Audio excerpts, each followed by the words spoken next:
Hello, good evening, everybody.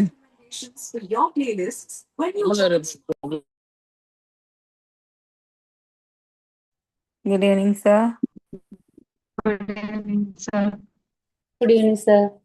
So today we have a faculty, Dr. Umaimat, Assistant Professor of Chakitapara. So she will handle the session on micro teaching and the sub skills. So we just started the skills training regarding the stimulus variation. Sorry, introductory lesson. നമ്മൾ കഴിഞ്ഞ പ്രാവശ്യം ഒരു introductory lesson just ഒന്ന് പറഞ്ഞിരുന്നു. ഈ ബാക്കിയൊക്കെ Umaimath madam നിങ്ങളെ അതിമനോഹരമായിട്ട് lead ചെയ്യും. പിന്നെ ഇത് നമ്മുടെ ലേൺ ഡിസബിലിറ്റി മാനേജ്മെന്റ് ബാച്ചാണ്. കൊച്ചിയിൽ ഭയങ്കര ബിസിയുള്ള ആൾക്കാരാണ്. അതുകൊണ്ട് ഈ സാന്നിധ്യം ഭയങ്കരമായ സാന്നിധ്യമായിട്ട് നിങ്ങൾ കണക്കിലെടുക്കണം എന്ന് പ്രത്യേകം. തൗഫീഖ് അസ്ലമൊക്കെ എത്തിയിട്ടുണ്ട്. ഭയങ്കര ബിസി മാനാണ്, പക്ഷെ ഇന്ന് എത്തിയിട്ടുണ്ട്. തൗഫീഖ് ഭായ് പള്ളിയിലേക്ക് മൂപ്പരുണ്ടാവും, എന്നാലും മൂപ്പരൊന്ന് എൻഗേജ്ഡ് ആവും. ഇന്ന് റെഗുലർ ആയിട്ട് വരുന്ന കുറച്ച് ആൾക്കാരെ ഇതിൽ കാണാനില്ല. ഏതായാലും ഇവരൊക്കെ എത്തും. ഏതായാലും നമ്മുടെ ക്ലാസ് വളരെ മനോഹരമാവട്ടെ എന്നുള്ള പ്രാർത്ഥനയോട് കൂടിയിട്ട് over to you dear Umaima. Thank you, sir.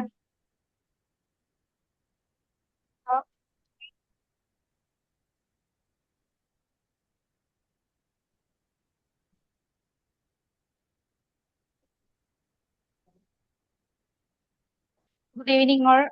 Screen കാണാൻ പറ്റുന്നുണ്ടോ? ഓക്കെ കാണുന്നുണ്ട്.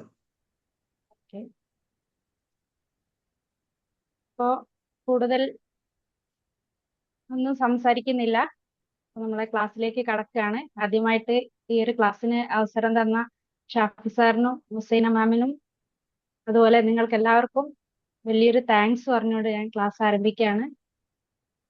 നമ്മളെ മുമ്പ് കണ്ടിട്ടുണ്ടോന്ന് അറിയില്ല, കുറച്ചാളുകളെയൊക്കെ പരിചയമുണ്ട്. എന്നാലും നിങ്ങളുടെ അനുവാദത്തോടു കൂടി ഞാൻ ക്ലാസ് ആരംഭിക്കുകയാണ്.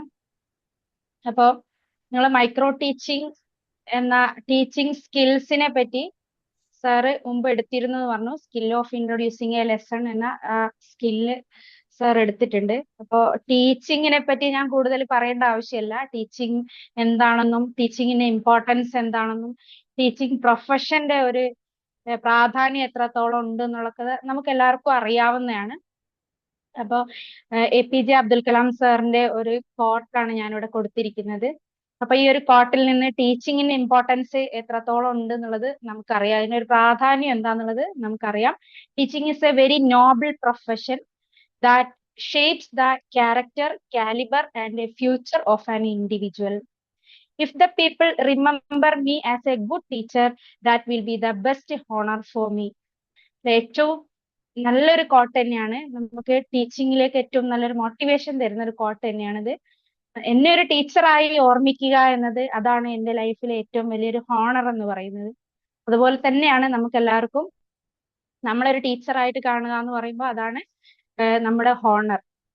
അപ്പോൾ ഒരു ടീച്ചർ എന്ന് പറയുമ്പോൾ എല്ലാ ജോലിക്കും എല്ലാ പ്രൊഫഷനും അതിൻ്റെതായ സ്കിൽസ് വേണം, എസ്പെഷ്യലി ഫോർ ടീച്ചിങ്.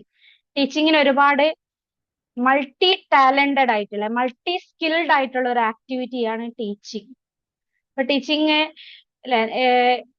എന്താണ്, നമ്മുടെ കയ്യിലുള്ള ഒരു കണ്ടന്റിനെ നമ്മുടെ മുന്നിലുള്ള ആളുകൾക്ക് പ്രൊവൈഡ് ചെയ്യുന്നു, ദാറ്റ് ഈസ് ടീച്ചിങ്. പക്ഷെ അത് പ്രൊവൈഡ് ചെയ്യാന്ന് പറയുമ്പോൾ ഒരുപാട് സ്കിൽസിന്റെ ഒരു കോമ്പിനേഷൻ ആണ് ആക്ച്വലി അവിടെ നടക്കുന്നത്. നമ്മളെ കയ്യിലുള്ള ഒരു കാര്യം എല്ലാവർക്കും പറഞ്ഞു കൊടുക്കാം, നമുക്കറിയാവുന്ന രീതിയിൽ എല്ലാവർക്കും നമുക്ക് പറഞ്ഞു കൊടുക്കാൻ പറ്റും. പക്ഷെ അത് മീനിങ് ഫുൾ ആയിട്ട് അത് കൺവേ ചെയ്യണമെങ്കിൽ ചില സ്കില്ല് നമ്മൾ അക്വയർ ചെയ്താൽ മാത്രമേ അത് മീനിങ് ഫുൾ ആയിട്ട് നമുക്ക് മറ്റുള്ളവരിലേക്ക് കൺവേ ചെയ്യാൻ കഴിയുള്ളൂ. അപ്പൊ മീനിങ് ഫുൾ ആയി കൺവേ ചെയ്യാൻ വേണ്ടിയിട്ട് ഒരുപാട് സ്കില്ലുകൾ, നിരവധി സ്കില്ലുകൾ ഉണ്ട്. ടീച്ചിങ്ങുമായിട്ട് റിലേറ്റഡ് ആയിട്ടുള്ള ഒരുപാട് സ്കില്ലുണ്ട്. ആ സ്കില്ലിൽ നിന്നൊക്കെ കുറച്ച് കൊണ്ടുവന്ന് ഏറ്റവും കോർ ആയിട്ടുള്ള സ്കിൽസ് ആണ് എഡ്യൂക്കേഷനിസ്റ്റുകൾ ഈ ടീച്ചിങ് ഫീൽഡിലേക്ക് ഇൻട്രൊഡ്യൂസ് ചെയ്തിട്ടുള്ളത് 8 സ്കില്ലുകളാണ്. ആ 8 സ്കില്ലുകളെ കോർ ടീച്ചിങ് സ്കിൽസ് എന്നാണ് പറയുക. നമ്മളൊരു ടീച്ചിങ് കംപ്ലീറ്റ് ആവണമെങ്കിൽ ഒരുപാട് സ്കില്ലുകൾ ഉണ്ടെന്ന് പറഞ്ഞു. ആ സ്കില്ലുകളുടെ ഒരു കോമ്പിനേഷൻ ആണ് ഒരു റിയൽ ടീച്ചിങ് എന്ന് പറയുന്നത്. മൈക്രോ ടീച്ചിങ് എന്ന് ഉദ്ദേശിക്കുന്നത് എല്ലാ സ്കില്ലുകളും ഉണ്ടാകുമല്ലോ. അപ്പൊ ഒരു ഇൻട്രൊഡ്യൂസ് ചെയ്യുക, ബ്ലാക്ക് ബോർഡിൽ എഴുതുക, അതുപോലെ തന്നെ ക്വസ്റ്റ്യൻസ് ചോദിക്കുക, അങ്ങനെ പല പല സ്കില്ലുകൾ ഉണ്ടാവും. ഈ ഓരോ സ്കില്ലിന്റെയും പ്രാക്ടീസ്, ഓരോ സ്കില്ലും നമ്മൾ മൈന്യൂട്ട് ആയിട്ട് പ്രാക്ടീസ് ചെയ്യുന്ന ഒരു ട്രെയിനിങ് ടെക്നിക്ക്. ട്രെയിനിങ് ശേഷമാണ്, ഇവിടെ BEd ഒക്കെ കഴിഞ്ഞ ആളുകൾ ഉണ്ടെങ്കിൽ നമുക്കറിയാം, ആ ട്രെയിനിങ് ടെക്നിക്കിന് ശേഷമാണ് നമ്മൾ എന്തിലേക്ക് എത്തുന്നത്, ഒരു റിയൽ ടീച്ചിങ്ങിലേക്ക് എത്തുന്നത്.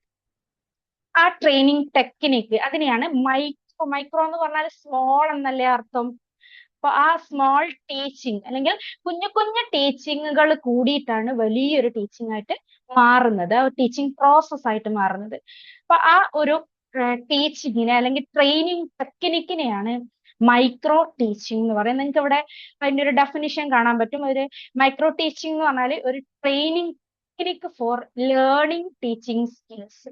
നമ്മൾ പല കാര്യങ്ങൾ പഠിക്കും അല്ലെ, നമ്മൾ തിയറീസ് പഠിക്കും, അതുപോലെ തന്നെ ഒരു ഡ്രൈവിംഗ് പഠിക്കാനുണ്ടെങ്കിൽ അതുമായി ബന്ധപ്പെട്ട കുറെ സ്കില്ലുകൾ നമ്മൾ പഠിക്കേണ്ടതുണ്ട്.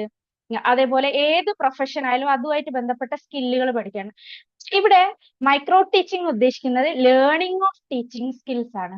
ടീച്ചിങ് സ്കില്ല് നമ്മൾ ആസ് എ ടീച്ചർ നമ്മൾ പഠിക്കുന്നതിന് ആ ഒരു പ്രോസസ്സിനെയാണ്, ഒരു ടെക്നിക്കിനെയാണ് മൈക്രോ ടീച്ചിങ് എന്ന് പറയാം. ക്ലിയർ ആണോ? ഞാൻ പറയുന്നത് ഫോളോ ചെയ്യാൻ പറ്റുന്നുണ്ടോ? നിങ്ങൾക്ക് എന്തെങ്കിലും ഡൗട്ട്സ് ഉണ്ടെങ്കിൽ ചോദിക്കാട്ടോ. ഒന്ന് റിപ്ലൈ തരാവോ? ഫോളോ ചെയ്യാൻ പറ്റുന്നുണ്ടോ? പറ്റുന്നുണ്ട്.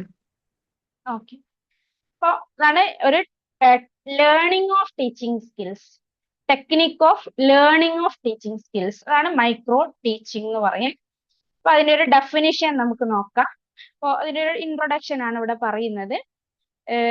Definition DW Allen, Dwight Allen എന്ന് പറയുന്ന ആളാണ് മൈക്രോ ടീച്ചിങ് മെയിൻ ആയിട്ട് ഡെഫിനിഷൻ കൊടുത്തിട്ടുള്ളത്. മൈക്രോ ടീച്ചിങ് അദ്ദേഹം പറയുന്നത് ഇതാണ്. ഈ ഒരു ഇമ്പോർട്ടന്റ് ആയിട്ടുള്ള ഡെഫിനിഷൻ നിങ്ങൾ പഠിച്ചു വെക്കുക. എക്സാമിനൊക്കെ ചോദിക്കുന്ന സമയത്ത് ഈ ഒരു ഡെഫിനിഷൻ എഴുതിയാൽ മതി. അദ്ദേഹം പറയുന്നത്, ഡ്വൈറ്റ് അലൻ ആണ് അദ്ദേഹം പറയുന്നത്, micro teaching is A scaled down teaching encounter in class size and time. Scaled down teaching encounter in class time. Scale down എന്ന് പറഞ്ഞാൽ എന്താ? കുറയ്ക്കുക എന്നുള്ളതാണ് അർത്ഥം അല്ലെ? സ്കെയിൽ ഡൗൺ, റെഡ്യൂസ് ചെയ്യാന്നുള്ളത്. മൈക്രോ എന്ന് പറഞ്ഞാൽ സ്മോൾ ആണെന്ന് നമുക്കറിയാം.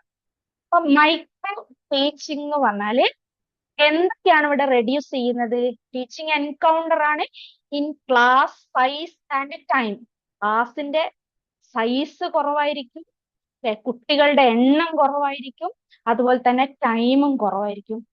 അപ്പൊ അവിടെ ഈ ക്ലാസിന്റെ സൈസും അതേപോലെ കണ്ടന്റും ടോപ്പിക്കും വളരെ കുറച്ച്, എല്ലാത്തിന്റെയും ഒരു റെഡ്യൂസ് അല്ലെങ്കിൽ റിഡക്ഷൻ, ഒരു സ്കെയിൽ ഡൗൺ പ്രോസസ് ആണ് നമ്മൾ മൈക്രോ ടീച്ചിങ്ങിൽ കാണുന്നത്. അപ്പൊ അത് ആ ഒരു പ്രൊസീജിയർ ഒക്കെ മനസ്സിലാക്കുമ്പോൾ നിങ്ങൾ അത് കൃത്യമായിട്ട് എന്താണ് സ്കെയിൽ ഡൗൺ എന്ന് പറയാൻ കാരണം എന്നറിയാം.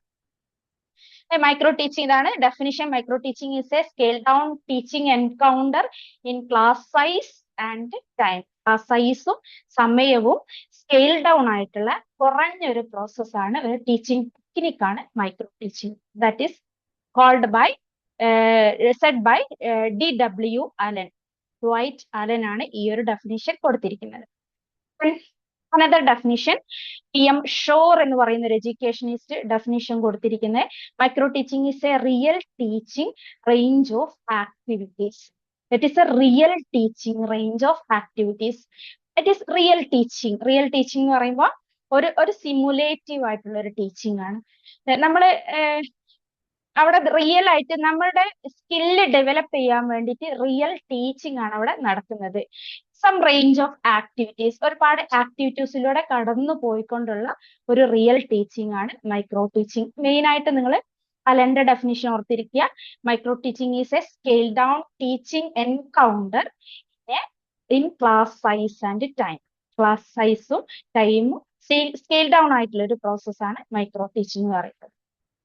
ഓക്കെ, ഇനി മൈക്രോ ടീച്ചിങ് സാധാരണ ചെയ്യുന്ന ഒരു പ്രോസസ്സ്, അതായത് നിങ്ങൾ ബി.എഡ് കഴിഞ്ഞ ആളുകളോ ടി.ടി.സി കഴിഞ്ഞ ആളുകളോ ആരെങ്കിലും ഉണ്ടോ അവിടെ? ഓക്കെ, കുഴപ്പമില്ല. അതായത് നമ്മളിപ്പോ എനിക്ക് എൻ്റെ ഒരു ടീച്ചിങ് സ്കില്ല്, കോഡ് റൈറ്റിംഗ് എന്ന് പറയുന്ന ഒരു സ്കില്ല്, കോഡ് റൈറ്റിംഗ് എന്ന സ്കില്ല് ഇംപ്രൂവ് ചെയ്യാൻ വേണ്ടി ഞാനൊരു ചെറിയൊരു ടോപ്പിക് സെലക്ട് ചെയ്യുന്നു. 5-10 കുട്ടികളെ എൻ്റെ മുന്നിൽ ഉണ്ടാവുള്ളൂ. മെയിൻലി നമ്മൾ ട്രെയിനീസ്, ഇപ്പോൾ ബി.എഡിലും ടി.ടി.സിയിലൊക്കെ ആണെങ്കിൽ നമ്മുടെ പിയേഴ്സ്, ട്രെയിനീസ്, നമ്മളെ പോലെയുള്ള ട്രെയിനീസിന്റെ മുന്നിൽ തന്നെയാണ് നമ്മൾ ക്ലാസ് എടുക്കുക. അവിടെ ചെറിയൊരു ടോപ്പിക് നമ്മൾ സെലക്ട് ചെയ്യുക. ഒരു 5 to 10 മിനിറ്റ് ആണ് സമയം. ചെറിയൊരു 10 മിനിറ്റിനുള്ളിൽ എടുക്കാനുള്ള ചെറിയൊരു ടോപ്പിക് നമ്മൾ സെലക്ട് ചെയ്യുന്നു. ആ സമയത്ത് 5 to 10 ആണ് സ്ട്രെങ്ത്. 5 മുതൽ 10 വരെയുള്ള ട്രെയിനീസിനാണ് നമ്മൾ ക്ലാസ് എടുക്കുക. ഒരു സമയത്ത് നമ്മൾ ക്ലാസ് എടുക്കുന്നു. ഒരു 6-7 മിനിറ്റ് വരെ നമുക്ക് ക്ലാസ് എടുക്കുന്നു. അപ്പൊ ഓരോ സ്കില്ലിനും നിങ്ങൾക്ക് ഇനി വരാൻ പോകുന്നുണ്ട്, ഓരോ സ്കില്ലിനും കമ്പണൻസ് ഉണ്ട്. ആ കമ്പണൻസ് ഒക്കെ ഒബ്സർവേഷൻ ഷെഡ്യൂൾ വെച്ച് മറ്റുള്ള ട്രെയിനീസ് അതിനെ ഒബ്സർവ് ചെയ്യുന്നു. അപ്പൊ നമുക്ക് എവിടെയാണോ ഈ ഓരോ സ്കില്ലും വന്നത്, അല്ലെങ്കിൽ കമ്പോണൻസ് വന്നത് വരാത്തത് എന്നുള്ളത് മറ്റുള്ളവർ ഒബ്സർവ് ചെയ്യുന്നു. അതിനനുസരിച്ച് നമുക്ക് ആസ് എ ട്രെയിനി നമുക്ക് ഫീഡ്ബാക്ക് തരുന്നു.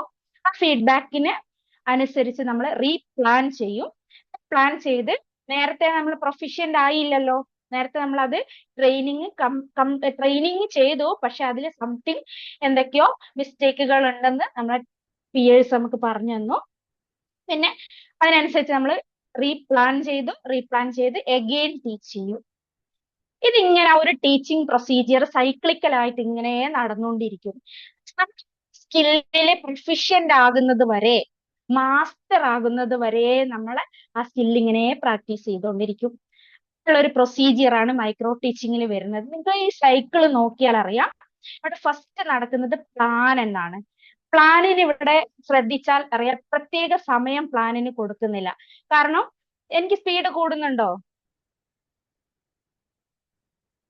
No, ma'am. ഇല്ലല്ല. ഓക്കെ. പ്ലാൻ എന്ന് പറഞ്ഞാല് ഒരു ടീച്ചർക്ക് പ്ലാൻ ചെയ്യാന്ന് പറഞ്ഞാൽ എത്ര സമയം എടുക്കുക അല്ലെ? ആ സമയത്തിന്, ആ പ്ലാനിങ്ങിന് എടുക്കുന്ന സമയത്തിനനുസരിച്ചാണ് ടീച്ചിങ്ങിന്റെ ഇഫക്റ്റീവ്നെസ് ഡിസൈഡ് ചെയ്യപ്പെടുന്നത്. അപ്പൊ പ്ലാനിന് പ്രത്യേകം ഇവിടെ സമയം കൊടുക്കുന്നില്ല. കാരണം അതാണ്, എത്ര സമയം എടുത്ത് നമുക്ക് പ്ലാൻ ചെയ്യാം, അതിനനുസരിച്ചാണ് നമ്മുടെ ടീച്ചിങ്ങിന്റെ ഇഫക്റ്റീവ്നെസ് ഉണ്ടാവുക. ഓക്കെ, പ്ലാനിലാണ് തുടങ്ങുക. ദെൻ ടീച്ച് ചെയ്യുന്നു. ടീച്ച് ചെയ്യാൻ വേണ്ടി 6 മിനിറ്റ്സ് ആണ് പറഞ്ഞിരിക്കുന്നത്. 6 to 10 വരെ ആവാം. ദെൻ ടീച്ച് ചെയ്തു. നമ്മളിവിടെ ടീച്ച് ചെയ്യുന്ന സമയത്ത് നമ്മളെ ഒബ്സർവ് ചെയ്യുന്ന കുറെ ആളുകൾ ഉണ്ടാവും. ഇപ്പോൾ ഒരു ഇൻട്രൊഡ്യൂസിങ് ലെസൺ ആണെങ്കിൽ ഞാൻ ഇൻട്രൊഡ്യൂസ് ചെയ്യുമ്പോൾ എവിടൊക്കെ ഇൻട്രൊഡക്ഷന്റെ സ്കിൽസ് വന്നിട്ടില്ല, എവിടെയൊക്കെ വന്നിട്ടുണ്ട് എന്നത് കൃത്യമായി ഒബ്സർവ് ചെയ്യാൻ ആളുകൾ ഇരിക്കുന്നുണ്ടാവും. അവരുടെ ഫീഡ്ബാക്ക്, ഒരു 6 മിനിറ്റ്സ് ഫീഡ്ബാക്ക്, ഒരു 6 മിനിറ്റ്, ഒരു 10 മിനിറ്റ് വരെയുള്ള സമയത്തിനുള്ളിൽ നമുക്ക് ഫീഡ്ബാക്ക് തരും. ഇപ്പൊ ഇൻട്രൊഡ്യൂസിങ് സ്കില്ലാണെങ്കിൽ അവിടെ കൃത്യമായി ഇൻട്രൊഡ്യൂസ് ചെയ്തതില്ല, കഥ പറഞ്ഞത് ശരിയായില്ല, പാട്ട് പാടിയത് ശരിയായില്ല, തുടങ്ങിയിട്ടുള്ള ഒരു ഫീഡ്ബാക്ക് തരാനുണ്ടാവും. ഫീഡ്ബാക്ക് അനുസരിച്ച് നമുക്ക് എന്ത് ചെയ്യാം, മാറിയിരുന്ന് റീപ്ലാൻ ചെയ്യാം. റീപ്ലാൻ ചെയ്യുന്നത് 12 മിനിറ്റ്സ് ആണ് റീപ്ലാൻ. അപ്പൊ ഇവിടെ പ്ലാനിന് സമയം, ഒരുപാട് സമയം നമുക്കുണ്ട്. ടീച്ച് ചെയ്തു 6 മിനിറ്റ് കൊണ്ട്, ആ 6 മിനിറ്റ് കൊണ്ട് നമുക്ക് അടുത്ത 6 മിനിറ്റിനുള്ളിൽ നമുക്ക് ഫീഡ്ബാക്ക് കിട്ടി. അടുത്ത 12 മിനിറ്റ് കൊണ്ട് നമുക്ക് എന്ത് ചെയ്യാം, റീപ്ലാൻ ചെയ്യാം. ഓക്കെ, ഞാൻ നേരത്തെ കുറച്ച് സ്കില്ലുകൾ എനിക്ക് വന്നിട്ടില്ല എന്ന് നിങ്ങൾ പറഞ്ഞു. അങ്ങനെയാണെങ്കിൽ ഞാൻ ഒന്നുകൂടെ ടീച്ച് ചെയ്യാം. അതാണ് റീടീച്ച് ചെയ്യുന്നു. ഒരു 6 മിനിറ്റ്സ് റീടീച്ച് ചെയ്യുന്നു. അങ്ങനെ നടക്കുന്ന ഒരു സൈക്ലിക്കൽ പ്രോസസ്. ഇനി ഇവിടെ റീടീച്ച് കഴിഞ്ഞിട്ട് ചില ട്രെയിനിങ് ടെക്നിക്കുകളിൽ ഞാനൊരു ബി.എഡ് കോളേജ് അധ്യാപികയാണ്. അപ്പോൾ എൻ്റെ ക്ലാസ്സിലൊക്കെ ചില കുട്ടികൾ, ഇപ്പൊ ടീച്ചിങ് എന്ന് പറയുന്നത് ഓരോരുത്തർക്കും വേരിയേഷൻസ് ഉണ്ടാവും. അപ്പൊ ചില കുട്ടികളൊക്കെ ചില സ്കിൽസ് ഒരു പ്രാവശ്യം ടീച്ച് ചെയ്യുമ്പോഴത്തെ നല്ല പെർഫെക്റ്റ് ആയിട്ട് ടീച്ച് ചെയ്യുന്ന ആളുകളുണ്ടാവും. ഫീഡ്ബാക്ക് കൊടുക്കുമ്പോൾ നമുക്ക് ഒന്നും പറയാനുണ്ടാവില്ല, അങ്ങനത്തെ കുട്ടികളുണ്ടാവും. നേരെ തിരിച്ച് ചില ക്ലാസ്സുകളിൽ ഉണ്ടാവും ഒരു 3 തവണയൊക്കെ മിനിമം റീടീച്ച് ചെയ്താലേ ഒരു പ്രൊഫിഷ്യന്റ് ആവുള്ളൂ, അങ്ങനെയുള്ള ആളുകളുണ്ടാവും. അപ്പൊ റീടീച്ച് ചെയ്യുന്നതിനനുസരിച്ച് നമ്മളൊരു പെർഫെക്ഷനിലേക്ക് എത്തുക ചെയ്യുന്നത്. അപ്പൊ ഇങ്ങനെ നോക്കുന്ന സമയത്ത് നമ്മൾ ഈ പറഞ്ഞ 8 സ്കില്ലും ഇങ്ങനെ സമയത്ത് റീടീച്ച് ചെയ്ത് നമ്മൾ പ്രൊഫിഷ്യന്റ് ആവുമ്പോഴാണ് നമ്മൾ മാസ്റ്റേഴ്സ് ഇൻ ടീച്ചിങ് ആവുന്നത്, ടീച്ചിങ്ങിലെ മാസ്റ്റേഴ്സ് ആയിട്ട് മാറും. ഈ മാസ്റ്റേഴ്സ് ആവാൻ വേണ്ടിയിട്ടാണ് മൈക്രോ ടീച്ചിങ് എന്ന് പറയുന്ന ഒരു ടെക്നിക് ടീച്ചിങ് പ്രോസസ്സിൽ ഇൻട്രൊഡ്യൂസ് ചെയ്തിട്ടുള്ളത്. ഓക്കെ, ഈ ഒരു പ്രോസസ്സിലൂടെയാണ് മൈക്രോ ടീച്ചിങ് കടന്നു പോകുന്നത്. ഇനി what are the phases of micro teaching? Phases of micro teaching, 3 phases ആണ് മൈക്രോ ടീച്ചിങ്ങിനുള്ളത്. ഇത്ര ഡീറ്റെയിൽഡ് ആയിട്ട് നിങ്ങൾക്ക് ആവശ്യം ഉണ്ടാവില്ല, എന്നാലും നമുക്ക് ബേസിക് കാര്യമാണിത്. ഫസ്റ്റ് നോളജ് അക്വിസിഷൻ ഫേസ് ആണ്, സെക്കൻഡ് സ്കിൽ അക്വിസിഷൻ ഫേസ് ആണ്, third transfer phase. Knowledge acquisition phase, skill acquisition phase and transfer phase. Knowledge acquisition phase എന്നതുകൊണ്ട് ഉദ്ദേശിക്കുന്നത്, ഇപ്പോ നിങ്ങൾക്ക് ടീച്ചിങ്ങിനെ പറ്റിയുള്ള തിയററ്റിക്കൽ ആയിട്ടുള്ള ഇൻഫർമേഷൻസ് ഞാൻ പറഞ്ഞു തരുന്നു, that is knowledge acquisition phase. Here the student teacher acquires the knowledge of various teaching skills. Various teaching skills, അപ്പൊ ഞാനിപ്പോ ഇന്നിവിടെ പറയാൻ പോകുന്നത് വേരിയസ് ടീച്ചിങ് സ്കിൽസിനെ പറ്റിയാണ്. അതാണ് knowledge acquisition phase. Second phase എന്ന് പറഞ്ഞത് സ്കിൽ അക്വിസിഷൻ ഫേസ് ആണ്. അപ്പൊ ഇന്ന മൈക്രോ ടീച്ചിങ് സ്കില്ലുകൾ ഉണ്ട് എന്ന് അറിഞ്ഞാൽ നിങ്ങൾ അടുത്തതായിട്ട് ചെയ്യുന്നത്, student teacher after seeing the demonstration prepare a micro teaching lesson plan and practice. That is skill acquisition phase. എനിക്ക് സ്കില്ലുകളെ പറ്റിയുള്ള നോളജ് ഇൻഫർമേഷൻ എന്റെ ടീച്ചർ പറഞ്ഞു തന്നു, അതിനനുസരിച്ച് ഞാൻ ആ സ്കില്ല് ഓരോന്ന് വെച്ചിട്ട് പ്രാക്ടീസ് ചെയ്യും. ഒരു സെക്കൻഡ്.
കാര്യാക്കിയില്ല ഇപ്പൊ മെഷീനില്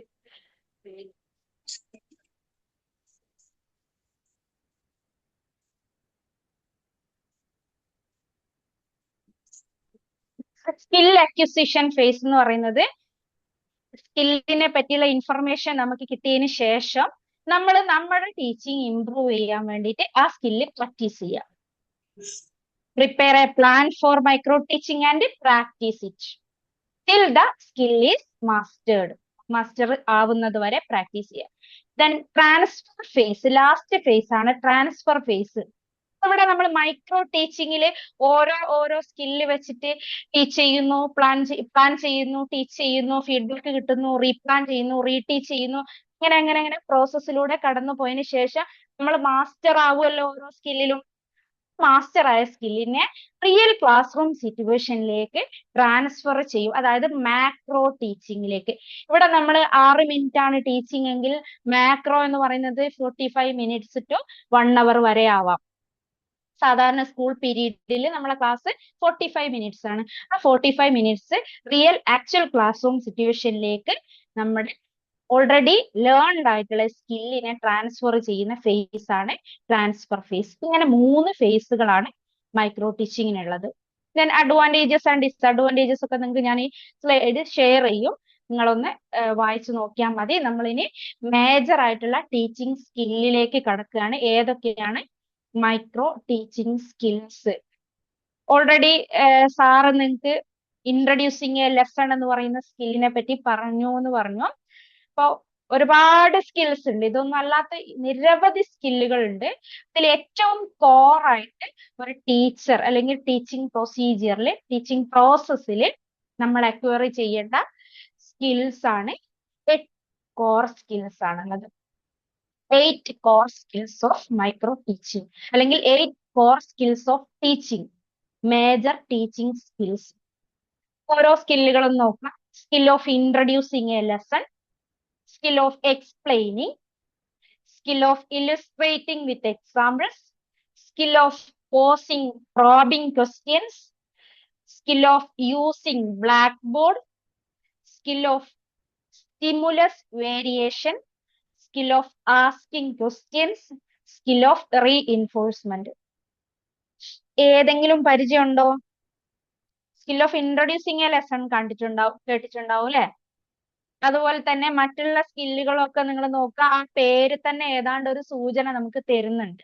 skill of explaining, skill of illustrating with examples, skill of posing probing questions, skill of using black board, skill of stimulus variation, skill of asking questions, skill of reinforcement.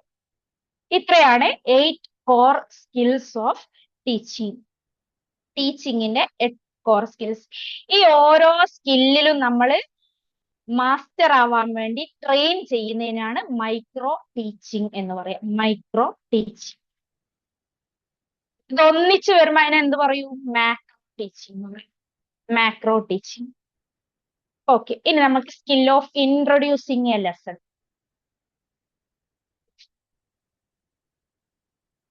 Skill of introducing a lesson. Introductory skill. Introductory skill എന്ന് പറയുന്ന first നമ്മൾ practice ചെയ്യുന്ന സ്കില്ലാണ് introducing a lesson എന്ന് പറയുന്നത്. ഈ ഒരു topic നമ്മളെ കയ്യിൽ കിട്ടിക്കഴിഞ്ഞാൽ ടോപ്പിക് എക്സ്പ്ലെയിൻ ചെയ്യുന്നതിന് മുമ്പായി കുട്ടികളിലേക്ക് എത്തിക്കാൻ വേണ്ടി യൂസ് ചെയ്യുന്ന ഒരു ടെക്നിക്ക്, അതിനാണ് ഇൻട്രൊഡ്യൂസിങ് എ ലെസൺ അല്ലെ? ഒരു കുട്ടികളുമായിട്ട് ഒരു റാപ്പോ എസ്റ്റാബ്ലിഷ് ചെയ്യാൻ ക്ലാസ്സിലേക്ക് ചെന്ന് കഴിഞ്ഞിട്ട് നമ്മൾ കുട്ടികളോട് പറയാം, ഞാൻ ഇന്ന് പഠിപ്പിക്കാൻ പോകുന്ന മൈക്രോ ടീച്ചിങ്ങിനെ അതല്ല, ഞാൻ ഇന്ന് പഠിപ്പിക്കാൻ പോകുന്നത് ഭൂമിയെ കുറിച്ചാണ്. ഭൂമി ഇത്രയായിട്ട് ഭൂമിയുടെ ഉള്ളറയെ കുറിച്ചാണ്. ഭൂമിയുടെ ഉള്ളറയെ 3ആയിട്ട് തിരിച്ചിട്ടുണ്ട് അല്ലെ? അത് അകക്കാമ്പ്, പുറക്കാമ്പ്, ഭൂവൽക്കം എന്നൊക്കെ പറഞ്ഞിട്ട് അങ്ങോട്ട് പറഞ്ഞങ്ങോട്ട് തുടങ്ങുക. നിങ്ങൾക്ക് എന്തെങ്കിലും ഇൻട്രസ്റ്റ് ഉണ്ടാവുമോ? ഇല്ല. അതിന് പകരമായിട്ട് അതിന് പകരമായിട്ട് നമ്മൾ എന്ത് ചെയ്യാ? കുട്ടികളെ ആ ഭൂമിയുടെ ഉള്ളറയിലേക്ക് എത്തിക്കാൻ വേണ്ടി അല്ലെ? നിങ്ങളുടെ വീടുകളിലൊക്കെ കിണറില്ലേ? അല്ലെങ്കിൽ നിങ്ങൾ കോഴിമുട്ട കണ്ടിട്ടില്ലേ? അല്ലെ? പല രീതിയിൽ ഇൻട്രൊഡ്യൂസ് ചെയ്യും. ആ കോഴിമുട്ട എങ്ങനെയാ കിടക്കുന്നത്? അപ്പൊ നമ്മൾ അതിനെ പുഴുങ്ങി അല്ലെ? അതിനെ കട്ട് ചെയ്ത് കഴിഞ്ഞാല് ഇനി പുഴുങ്ങിയിട്ട് അത് ഓരോ മേലത്തെ ആ ഷെല്ലും കൂടെ വെച്ച് കട്ട് ചെയ്ത് കഴിയുമ്പോൾ ഓരോ ലെയർ ആയിട്ട് നമുക്ക് കാണാൻ പറ്റും. അതെ, ഇതുപോലെയാണ് നമ്മുടെ ഭൂമി. അപ്പൊ ഇതുപോലെയാണ് നമ്മുടെ ഭൂമി എന്ന് പറയുമ്പോൾ സ്വാഭാവികമായിട്ട് കുട്ടികൾക്ക് ഇൻട്രസ്റ്റ് ഉണ്ടാവും. ഇങ്ങനെ ഈ കോഴിമുട്ടയുടെ പോലെ നമ്മളെ ഭൂമി കാണുന്നത്. ഇനി നിങ്ങൾ തേങ്ങ കണ്ടിട്ടില്ലേ? അല്ലെ? ഈ തേങ്ങ ഇങ്ങനെ കട്ട് ചെയ്ത് കഴിഞ്ഞാൽ ഇങ്ങനെ ഓരോ ലെയർ ആയിട്ട് കാണാൻ പറ്റും. ഇതുപോലെയാണ് നമ്മുടെ ഭൂമി. അപ്പൊ എങ്ങനെയാ നമ്മളെ ഭൂമി ഇങ്ങനെ ഇതുപോലെ ആവുന്നത്? ഒരു ഇൻട്രസ്റ്റ്. ഇനി നമുക്ക് ഇഷ്ടമുള്ള നമ്മുടെ ക്രിയേറ്റിവിറ്റിക്ക് അനുസരിച്ച് ഇഷ്ടമുള്ള ടെക്നിക്ക് നമുക്ക് യൂസ് ചെയ്യാം. കുട്ടികളെ ക്ലാസ്സിലേക്ക് ടെൻഷൻ കൊണ്ടുവരാൻ വേണ്ടി അല്ലെ? ഇൻട്രസ്റ്റ് ക്രിയേറ്റ് ചെയ്യാൻ വേണ്ടി ഒരു റാപ്പ് ബിൽഡ് ചെയ്യാൻ വേണ്ടിയിട്ടുള്ള ഒരു സ്കില്ലാണ് introducing a lesson. Lesson initiation എന്നാണ് പറയാ. Lesson initiation, introducing a lesson. Okay, അപ്പൊ ഇൻട്രൊഡ്യൂസിങ് എ ലെസൺ ഒരു മെന്റലി പ്രിപ്പയർ ചെയ്യിക്കുക, കുട്ടികളെ ലേണിംഗിലേക്ക് മെന്റലി പ്രിപ്പയർ ചെയ്യുക. ഓടി വന്ന് ക്ലാസ് തുടങ്ങുന്നതാണോ, ഞാൻ നിങ്ങൾക്ക് ഒരു കഥ പറഞ്ഞു തരാം, അല്ലെങ്കിൽ ഞാൻ ഇന്നലെ വീട്ടിൽ നിന്ന് സ്കൂളിലേക്ക് വരുന്ന സമയത്ത് ഞാനൊരു കാഴ്ച കണ്ടു, അപ്പൊ കുട്ടിക്ക് സ്വാഭാവികമായിട്ട് ഇൻട്രസ്റ്റ് ഉണ്ടാവും. അല്ലെ? ഇങ്ങനെ പല ടെക്നിക്ക് എന്തൊക്കെയാന്നുള്ളത് നമുക്ക് വഴിയെ പറയുന്നുണ്ട്. അപ്പൊ ഒരു ഇതിലേക്ക് ക്ലാസ്സിലേക്ക് ഇനീഷ്യേറ്റീവ് എടുക്കാൻ വേണ്ടിയിട്ട് ഇനീസിയേഷൻ സ്കില്ലാണ് ഇൻട്രൊഡ്യൂസിങ് സ്കിൽ എന്ന് പറയും. മെന്റൽ റെഡിനെസ് ഉണ്ടാക്കുക, focus the attention towards the content, കണ്ടന്റിലേക്ക് അറ്റൻഷൻ ക്രിയേറ്റ് ചെയ്യാൻ വേണ്ടിയിട്ടുള്ള ഒരു സ്കില്ലാണ് ഇൻട്രൊഡ്യൂസിങ് സ്കിൽ. ഇൻട്രൊഡ്യൂസിങ് സ്കില്ലിന്റെ കമ്പോണൻസ് ആണ് ഞാൻ പറഞ്ഞല്ലോ. നമ്മളിപ്പോ ഒരു സ്കിൽ ഓഫ് ഇൻട്രൊഡ്യൂസിങ് എടുക്കുകയാണെങ്കിൽ ഏതൊക്കെ കമ്പോണൻസ് വെച്ചിട്ടാണ് മറ്റുള്ളവര് നമ്മളെ അസസ് ചെയ്യപ്പെടുന്നത്, അല്ലെങ്കിൽ എവിടെയൊക്കെ നമ്മൾ ഇൻട്രൊഡ്യൂസിങ് സ്കിൽ എടുക്കുമ്പോൾ എന്തൊക്കെ കാര്യങ്ങൾ ശ്രദ്ധിക്കണം എന്നുള്ളതാണ്. First, sub components of skill of introducing a lesson. Sir പറഞ്ഞിട്ടുണ്ടോ ഇത്? Skill of introducing a lesson ഈ കമ്പോണൻസ് പറഞ്ഞിരുന്നോ? പ്രിലിമിനറി അറ്റൻഷൻ ഗെയിനിങ് അത് അതെ അതെ അതെ അതെ അതെ അതെ തന്നെ അതെ. യെസ്, ചെറിയ വ്യത്യാസങ്ങൾ ഉണ്ടാവും. പ്രീമിയറി അറ്റൻഷൻ ഗെയിനിങ് എന്ന് പറയുന്നത് അറൗസിങ് മോട്ടിവേഷനും പിന്നെ ക്രിയേറ്റിംഗ് ഇൻട്രസ്റ്റ് ഒക്കെ വരുന്നതാണ്. ഇപ്പോ ഇവിടെ first use of previous knowledge ആണ്. യൂസ് ഓഫ് പ്രീവിയസ് നോളജ്, കുട്ടികൾ അറിയുന്നതിൽ നിന്ന് അറിയാത്തതിലേക്ക് പറഞ്ഞിട്ടുണ്ട് അല്ലെ? അറിയുന്നതിൽ നിന്ന് അറിയാത്തതിലേക്ക് പോകുമ്പോഴാണ് എന്ത് ചെയ്യുക, ഒരു മോട്ടിവേഷൻ ഉണ്ടാവുക അല്ലെ? പ്രീവിയസ് നോളജ്, ഇന്ന് നിങ്ങൾ എന്താ കഴിച്ചത് അല്ലെ നിങ്ങൾ ഇന്നലെ സ്കൂളിലേക്ക് വന്നത് എങ്ങനെയാ, കുട്ടിയുടെ പ്രീവിയസ് നോളജ്. നമ്മള് വീട്ടില് പിന്നെ എന്താ എന്തെങ്കിലും പിന്നെ എന്താണ് ഫുഡിന് വേണ്ടിക്ക് എന്തൊക്കെ ഐറ്റംസ് ആണ് ഉപയോഗിക്കുന്നത് അല്ലെ? നമ്മുടെ സോപ്പ് ഉണ്ടാക്കുന്ന, വീട്ടിൽ കുളിക്കാൻ ഉപയോഗിക്കുന്ന സോപ്പ് ഉണ്ടാക്കുന്നത് എങ്ങനെയാ, കുട്ടിയുടെ പ്രീവിയസ് നോളജ് വെച്ചുകൊണ്ട് നമ്മൾ ക്ലാസ് തുടങ്ങുക, ഇൻട്രൊഡ്യൂസ് ചെയ്യുന്നു. Then use of appropriate device, appropriate devices use ചെയ്യുക. ഏത് ഡിവൈസും നമുക്ക് യൂസ് ചെയ്യാൻ പറ്റും. ചിലപ്പോൾ ഒരു വീഡിയോ കാണിച്ചിട്ടാവാം, അല്ലെങ്കിൽ ഒരു ഫോട്ടോ കാണിച്ചിട്ടാവാം, അല്ലെങ്കിൽ എന്തെങ്കിലും ഒരു സ്പെസിമെൻ കാണിച്ചിട്ടാവാം. ഒരു ചെടി കൊണ്ടുവന്നിട്ട്, ഈ ചെടി നിങ്ങൾ കണ്ടിട്ടുണ്ടോ, ഈ ചെടിയുടെ എന്തൊക്കെ പാർട്ടുകൾ നിങ്ങൾക്ക് കാണാൻ പറ്റുന്നുണ്ട്, ഒരു ഡിവൈസ് അല്ലെ? ഒരു ഡിവൈസ് യൂസ് ചെയ്യാം ഇൻട്രൊഡ്യൂസ് ചെയ്യാൻ വേണ്ടിയിട്ട്. Then arousing motivation, any device used by the teacher should arouse motivation among the children. കുട്ടികളിലെ മോട്ടിവേഷൻ ഉണ്ടാക്കണം. മോട്ടിവേഷൻ ഓൾസോ ഡിപ്പെൻസ് ഇൻട്രസ്റ്റ് അല്ലെ? Creating interest and motivation. Motivation ഉണ്ടാക്കുന്നതോടൊപ്പം ഇൻട്രസ്റ്റ്, കുട്ടികളിലേക്ക് ഒരു താല്പര്യം ഉണ്ടാവും. Then maintenance of continuity, maintenance of continuity, ഒരു continuity ഉണ്ടാവണം. നമ്മളിപ്പോ ഇൻട്രൊഡ്യൂസ് ചെയ്യുന്ന സമയത്ത് ആ ഇൻട്രൊഡ്യൂസ് ചെയ്ത് ചിലപ്പോൾ ഒരു കഥ പറയുന്നതാവാം. ആ കഥ പറയുമ്പോൾ നമ്മുടെ ഭാവം അതിൽ വരണം അല്ലെ? വലിയൊരു ആന എന്നൊക്കെ പറയുന്ന സമയത്ത് നമ്മുടെ കൈയും കാലും കണ്ണും മുഖവും ആ വലുതായിട്ട് തന്നെ വരണം. അങ്ങനെ ഒരു ആ കഥ പറയുമ്പോൾ തന്നെ അതിൽ തന്നെ ഒരു കണ്ടിന്യൂറ്റി ഉണ്ടാവണം, ഒരു ഫ്ലുവൻസി ഉണ്ടാവണം. ദെൻ പ്യൂപ്പിൾ ഇൻവോൾവ്മെന്റ്, നമ്മളിങ്ങനെ കഥ പറഞ്ഞുകൊണ്ടിരിക്കുകയാണ്, അപ്പൊ നമ്മൾ തന്നെ ഇങ്ങനെ കഥ പറയാം. ഇടയ്ക്ക് കുട്ടികളെ ഇൻവോൾവ് ചെയ്യിക്കുക, ചോദ്യങ്ങൾ ചോദിക്കുക. അതുപോലെ തന്നെ നമ്മളിവിടെ എന്തെങ്കിലും ഒരു സ്പെസിമെനോ ഒരു ഒബ്ജക്റ്റോ കാണിക്കുകയാണെങ്കിൽ അവരുടെ അഭിപ്രായങ്ങൾ ചോദിക്കുക അല്ലെ? പ്യൂപ്പിൾ ഇൻവോൾവ്മെന്റ്, കുട്ടികളെ ഇൻവോൾവ് ചെയ്യിക്കുക.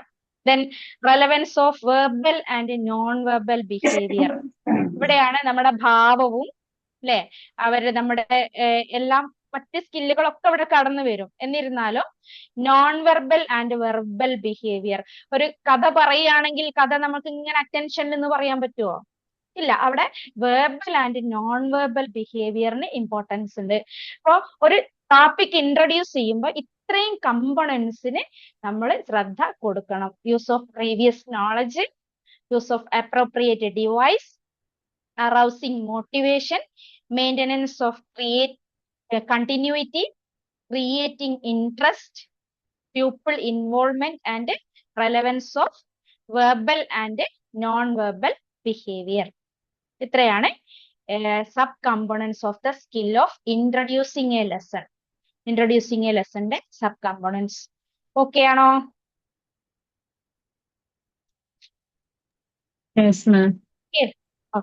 നെക്സ്റ്റ് അനദർ സ്കില്ലാണ് skill of explaining. Skill of explaining, അപ്പൊ നമ്മൾ അത് ഇൻട്രൊഡ്യൂസ് ചെയ്തു കഴിഞ്ഞു അല്ലെ. പല ടെക്നിക്കുകൾ, നേരത്തെ പറഞ്ഞ പല ടെക്നിക്കുകൾ ഉപയോഗിച്ചുകൊണ്ട് ഒരു ടോപ്പിക് നമ്മൾ ഇൻട്രൊഡ്യൂസ് ചെയ്തു വെച്ചു അല്ലെ. ഇങ്ങനെയാണ് നമ്മുടെ ഭൂമി കിടക്കുന്നത്. അപ്പൊ ഭൂമിയുടെ കൂടുതൽ വിശേഷങ്ങൾ നമുക്ക് അറിയണ്ടേ? അങ്ങനെയാണെങ്കിൽ നമുക്ക് എങ്ങനെയാണ് ഭൂമിയുടെ ഉള്ളില് എന്തൊക്കെ. Okay okay sir. അപ്പൊ ഭൂമി ഉള്ളില് എങ്ങനെയൊക്കെ ഉണ്ട് എന്നുള്ളത് നമുക്ക് അറിയണ്ടേ? ഒരു മോട്ടിവേഷൻ നമ്മൾ ഉണ്ടാക്കി കഴിഞ്ഞു. ഇനി ബാക്കിയുള്ള കാര്യങ്ങൾ കുട്ടികളിൽ നമ്മൾ എക്സ്പ്ലെയിൻ ചെയ്ത് കൊടുക്കണം അല്ലെ. നമ്മുടെ വെർബൽ സ്കില്ല് വെച്ചുകൊണ്ട് കണ്ടന്റിനെ നമ്മൾ എക്സ്പ്ലെയിൻ ചെയ്ത് കൊടുക്കുമ്പോഴാണ് ആ കണ്ടന്റ് കുട്ടികളിലേക്ക് ഇഫക്റ്റീവ് ആയിട്ട് എത്തുകയുള്ളൂ. ഒരു സ്കിൽ ഓഫ് എക്സ്പ്ലെയിനിങ് എന്ന് പറയുന്ന most important aspect of effective micro teaching and also for macro teaching. Micro teaching മാത്രമല്ല, ഏത് ടീച്ചിങ്ങിനും ഏറ്റവും ഇമ്പോർട്ടന്റ് ആയിട്ടുണ്ടായിരിക്കേണ്ട ഒരു ആസ്പെക്ട് ആണ് സ്കിൽ ഓഫ് എക്സ്പ്ലെയിനിങ് എന്ന് പറയുന്നത്. effective communication with their students. The teacher should be expertise to communicate with his students. കുട്ടികളുമായിട്ട് communicate ചെയ്യാൻ teacher എപ്പോഴും എക്സ്പെർട്ടൈസ് ആയിരിക്കണം, എക്സ്പേർട്ട് ആയിരിക്കണം. ഇവിടെയാണ് നമ്മുടെ, അങ്ങനെയാണെങ്കിൽ മാത്രമേ ഒരു ബുദ്ധിമുട്ടില്ലാതെ, ഒരു ഒബ്സ്റ്റാക്കിൾസ്, ഒരു തടസ്സങ്ങളില്ലാതെ നമുക്ക് കുട്ടികളിലേക്ക് കാര്യങ്ങൾ എത്തിക്കാൻ കഴിയുള്ളൂ. കയ്യിൽ നമ്മളെ കണ്ടന്റ് കയ്യിൽ വെച്ചിരുന്നോണ്ട് കാര്യമല്ല, അത് സക്സസ്ഫുള്ളി ഡെലിവർ ചെയ്യണമെങ്കിൽ ഈ സ്കിൽ ഓഫ് എക്സ്പ്ലെയിനിങ് സ്കില്ല് നമുക്ക് ഉണ്ടാവണം. അപ്പൊ എക്സ്പ്ലെയിനിങ് സ്കില്ല് എന്ന് പറയുമ്പോൾ എന്തൊക്കെ കമ്പോണൻസ് ആണ് എക്സ്പ്ലെയിനിങ് സ്കില്ലുകളിൽ വരുന്നത്? അപ്പൊ ഫസ്റ്റ് ആണ് using appropriate beginning and concluding statement. ഇവിടെ നമുക്ക് ഇതിനെ രണ്ടാക്കി പറയാട്ടോ. യൂസിങ് അപ്രോപ്രിയേറ്റ് ബിഗിനിങ് സ്റ്റേറ്റ്മെന്റ് എന്ന് ഒരു കമ്പോണന്റ് ആക്കാം, യൂസിങ് അപ്രോപ്രിയേറ്റ് കൺക്ലൂഡിങ് സ്റ്റേറ്റ്മെന്റ് എന്ന് ഒരു കമ്പോണന്റ് ആക്കാം. അത് എന്തൊക്കെയാണെന്നുള്ളത് ഞാൻ പറഞ്ഞുതരാം. Using appropriate beginning statement, using explaining links, another സ്കില്ലാണ് കവറിംഗ് എസെൻഷ്യൽ പോയിന്റ്സ്. മറ്റൊരു സ്കില്ലാണ് കവറിംഗ് എസെൻഷ്യൽ പോയിന്റ്സ്. ഇമ്പോർട്ടന്റ് ആയിട്ടുള്ള പോയിന്റ്സ് കവർ ചെയ്യുക. pupils understanding, fluency, next simple language. These are the subcomponents of the skill of explaining. Using appropriate beginning statement എന്ന് പറഞ്ഞാല് നമ്മളിപ്പോ ഭൂമിയുടെ ഉള്ളറ, അപ്പൊ ഭൂമിയെ ഇത് നിങ്ങൾ കണ്ടില്ലേ, ഈ കോഴിമുട്ട കണ്ടില്ലേ, അല്ലെങ്കിൽ ഈ തേങ്ങ നിങ്ങൾ കണ്ടില്ലേ, അപ്പൊ ഇതിന്റെ ഉള്ളറ എങ്ങനെയാണ് നമുക്ക് പഠിക്കണ്ടേ? പഠിപ്പിച്ചോ നമ്മള്? ഇല്ല, ഭൂമിയുടെ ഉള്ളറയിലേക്ക് എത്തിച്ചിട്ടേ ഉള്ളൂ. ബാക്കിയുള്ളത് നമ്മൾ എക്സ്പ്ലെയിൻ ചെയ്യണം. അപ്പൊ നമ്മൾ തുടങ്ങുന്ന സ്റ്റേറ്റ്മെന്റ് ആണ്. അപ്പൊ ഇന്ന് നമ്മൾ പഠിക്കാൻ പോകുന്നത് ഭൂമിയുടെ ഉള്ളറയെ കുറിച്ചാണ്. That is the beginning statement. Appropriate beginning statement ആവണം. ഇനി കൺക്ലൂഡിങ് സ്റ്റേറ്റ്മെന്റ് എങ്ങനെയായിരിക്കും? അപ്പൊ നമ്മൾ കാര്യങ്ങളൊക്കെ പറഞ്ഞു പഠിപ്പിച്ചു കഴിഞ്ഞു. അപ്പോ കൺക്ലൂഡ് ചെയ്യണം അല്ലെ. ഇന്ന് നമ്മൾ പഠിച്ചത് ഭൂമിയുടെ ഉള്ളറയെ കുറിച്ചും ഭൂമിയുടെ ഉള്ളറയെ എത്രയായി തിരിച്ചിരിക്കുന്നു എന്നതിനെ കുറിച്ചുമാണ് കൺക്ലൂഡ് ചെയ്യുക. അപ്പൊ ഭൂമിയുടെ ഉള്ളറയെ 3ആയിട്ട് തിരിച്ചിട്ടുണ്ട്. ഭൂവൽക്കം, മാന്റിൽ, കാമ്പ് എന്നിങ്ങനെ 3ആയി തിരിച്ചിട്ടുണ്ട്. ഇത്രയാണ് നമ്മൾ ഇന്ന് പഠിച്ചത്. കൺക്ലൂഡ് ചെയ്യില്ലേ? അതാണ് concluding statement, beginning statement. Then using explaining links. Using explaining ലിങ്കുകൾ യൂസ് ചെയ്യാം. നമ്മളിങ്ങനെ എക്സ്പ്ലെയിൻ ചെയ്ത് പോകുന്നതിന്റെ ഇടയിൽ ഭൂമിയെ 3ആയി തിരിച്ചിട്ടുണ്ട്. ഭൂവൽക്കം, മാന്റിൽ, കാമ്പ് 3ആയി തിരിച്ചിട്ടുണ്ട്. ഭൂവൽക്കം എന്നാൽ എന്ന് പറയുന്ന ഒരു ലിങ്ക് ഞാൻ അവിടെ യൂസ് ചെയ്തു.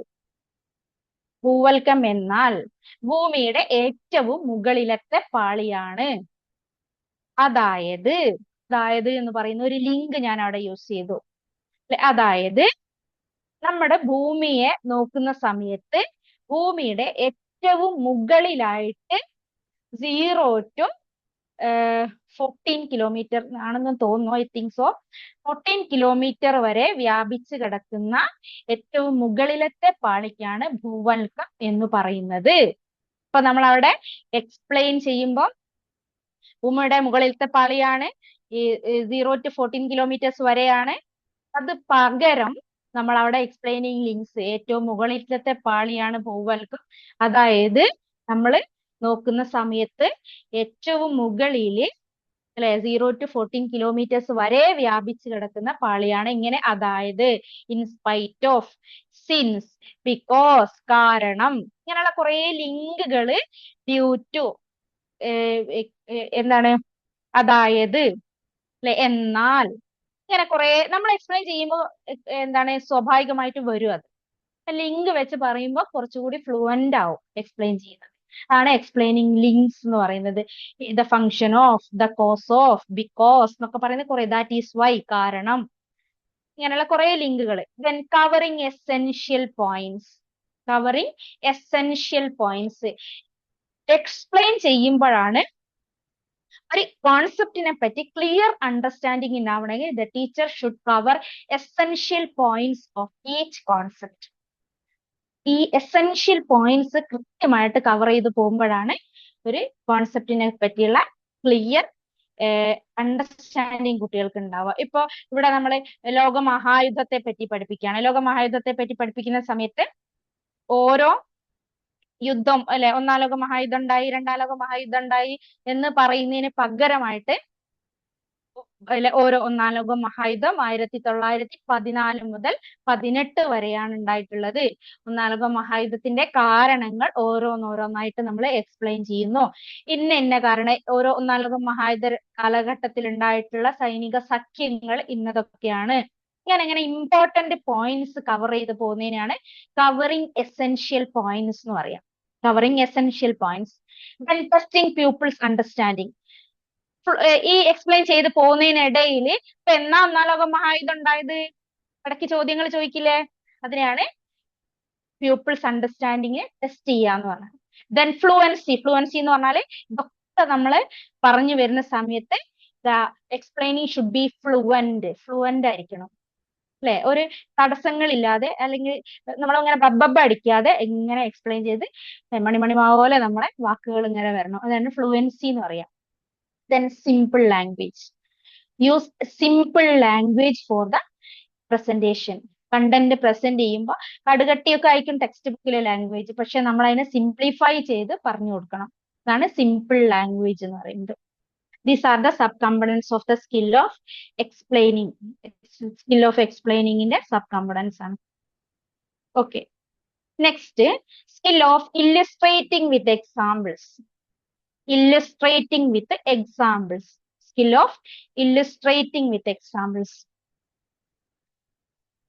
So, ഓരോന്നും പറയുമ്പോൾ അല്ലെങ്കിൽ ഓരോ കണ്ടന്റും സ്വാഭാവികമായിട്ടും നമ്മുടെ ക്ലാസ്സിൽ ഒരു കണ്ടന്റ് നമ്മളെ കയ്യിൽ കിട്ടിക്കഴിഞ്ഞാൽ അത് എക്സ്പ്ലെയിൻ ചെയ്യുന്ന സമയത്ത് ഉദാഹരണങ്ങൾ നമ്മൾ ഉപയോഗിക്കാറില്ലേ? ഏറ്റവും ആപ്റ്റ് ആയിട്ടുള്ള ഫോർ എക്സാമ്പിൾ അല്ലെ, ഫോർ എക്സാമ്പിൾ എന്ന് പറഞ്ഞുകൊണ്ട് നമ്മൾ പറയാറില്ലേ? ദ യൂസ് ഓഫ് എക്സാമ്പിൾ അല്ലെ, the skill of using example. അതാണ് skill of illustrating with examples എന്ന് പറഞ്ഞാൽ. ഇപ്പൊ എക്സാമ്പിൾ യൂസ് ചെയ്യാൻ നല്ലൊരു സ്കില്ല് നമുക്ക് ഉണ്ടാവണം. എക്സാമ്പിൾ യൂസ് ചെയ്യാന്ന് വെച്ചാല് ഓരോ ടോപ്പിക്കിനും സ്യൂട്ടബിൾ ആയിട്ടുള്ള എക്സാമ്പിൾ ആയിരിക്കണം അല്ലെ. അപ്പൊ എക്സാമ്പിൾ യൂസ് ചെയ്യുമ്പോൾ എന്തൊക്കെ കമ്പോണൻസ് നമ്മൾ ശ്രദ്ധിക്കണം എന്നുള്ളത്. ഒന്ന്, relevant example. The example should be relevant to the topic. ടോപ്പിക്കിന് സ്യൂട്ടബിൾ ആയിട്ടുള്ള എക്സാമ്പിൾ നമ്മൾ യൂസ് ചെയ്യണം. Then simple example. സിമ്പിൾ ആയിരിക്കണം, യൂസ് ചെയ്യുന്ന എക്സാമ്പിൾ സിമ്പിൾ ആയിരിക്കണം, കുട്ടികൾക്ക് മനസ്സിലാവുന്ന രീതിയിൽ ഏറ്റവും സിമ്പിൾ ആയിട്ടുള്ള എക്സാമ്പിൾസ് നമ്മൾ യൂസ് ചെയ്യണം. ദെൻ ഇൻട്രസ്റ്റിംഗ് എക്സാമ്പിൾ അല്ലെ, ഭയങ്കര ഇൻട്രസ്റ്റിംഗ് ആയിരുന്നു, കുട്ടികളെ ഈ ടോപ്പിക്കിനോട് ഒരു ഇൻട്രസ്റ്റ് ഉണ്ടാക്കുന്ന രീതിയിലുള്ള ഇൻട്രസ്റ്റിംഗ് എക്സാമ്പിൾസ് യൂസ് ചെയ്യണം. Then use of appropriate media. ഇനി നമ്മൾ ഓറലി എക്സാമ്പിൾസ് പറയുകയല്ലെങ്കിൽ മീഡിയ, അതായത് എന്തെങ്കിലും ഒരു സ്പെസിമെനോ മറ്റോ, ഇപ്പൊ ശിലകളെ കുറിച്ച് പഠിപ്പിക്കുക, കല്ലുകളെ കുറിച്ചുള്ള ഒരു ടോപ്പിക്കാന്ന് വിചാരിക്കുക. അപ്പൊ വിവിധ തരം ശിലകൾ, അഗ്നേയശില, അവസാദശില, കയാന്തരിത ശില എന്ന് പറഞ്ഞ വിവിധ തരം ശിലകളുണ്ട്. അപ്പൊ ഈ ശിലകളെ കുട്ടി പഠിപ്പിക്കുന്ന സമയത്ത് നമുക്ക് ഓരോ ആഗ്നേയശിലയ്ക്ക് ഉദാഹരണമാണ് മാർബിൾ അല്ലെങ്കിൽ ബസാൾട്ട് എന്നൊക്കെ പറഞ്ഞ് ഓരോ കല്ലുകളെ ഇത് മാർബിളിന് ഉദാഹരണം. അതായത് മാർബിളിന്റെ ഒരു പീസ് നമ്മൾ കുട്ടികളെ കൊണ്ടുവച്ച് കാണിച്ചു കൊടുക്കുക. അതാണ് അപ്രോപ്രിയേറ്റ് മീഡിയ ഉപയോഗിച്ചുകൊണ്ട് കൺവേ ചെയ്യാം. Then next, making use of inductive and deductive approach. Making use of inductive and deductive approach. Inductive and deductive approach എന്ന് പറഞ്ഞാല് inductive approach എന്നതുകൊണ്ട് ഉദ്ദേശിക്കുന്നത് inductive എന്ന് പറഞ്ഞാല് നമ്മള് ചിലത് പർട്ടിക്കുലർ ആയിട്ടുള്ള ഒരു കാര്യം പറഞ്ഞിട്ട് ജനറലൈസേഷനിലേക്ക് പോകും, അല്ലെങ്കിൽ ജനറൽ ആയിട്ടുള്ള ഒരു കാര്യം പറഞ്ഞ് പെർട്ടിക്കുലർ ആയിട്ടുള്ള കാര്യങ്ങൾ പറയും. ഈ ഒരു അപ്രോച്ചാണ് inductive and deductive approach. Deductive approach എന്ന് പറഞ്ഞാൽ ജനറൽ ടു പെർട്ടിക്കുലർ ആണ്. General to particular. അപ്പൊ ഇന്ത്യയിൽ അല്ലെങ്കിൽ കേരളത്തിൽ നടന്ന ഏതെങ്കിലും ഒരു മലബാർ കലാപത്തെ കുറിച്ച് പറയാണ്.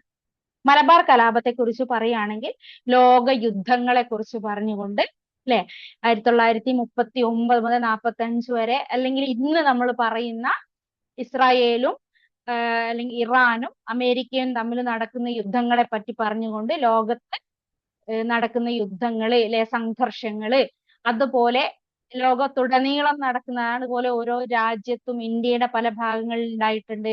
അതേപോലെ കേരളത്തില് ഒരു പ്രത്യേക പ്രദേശം കേന്ദ്രമാക്കിക്കൊണ്ട്, മലപ്പുറം തിരൂര് ഭാഗങ്ങളെ കേന്ദ്രമാക്കിക്കൊണ്ട് സ്വാതന്ത്ര്യ സമര കാലത്ത് നടന്നിട്ടുള്ള ഒരു കലാപം അല്ലെങ്കിൽ ഒരു പ്രതിഷേധം, അല്ലെ, ഒരു സമരം, ഇതിനെ കുറിച്ചാണ് നമ്മൾ മലബാർ കലാപം, ഇതേക്കുറിച്ചാണ് പഠിക്കാൻ പോകുക. അപ്പൊ നമ്മൾ പറഞ്ഞത് ജനറൽ ആയിട്ടുള്ള ഐഡിയയിൽ നിന്ന് പെർട്ടിക്കുലറിലേക്ക് വന്നതാ, അല്ലെ.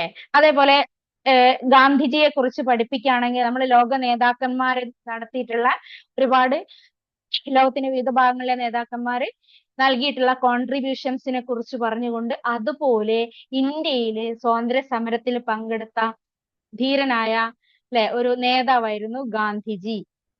അങ്ങനെ നമ്മൾ പെർട്ടിക്കുലറിലേക്ക് വരിക. അതാണ് ജനറൽ ടു പെർട്ടിക്കുലർ എന്ന് പറയുന്നത്.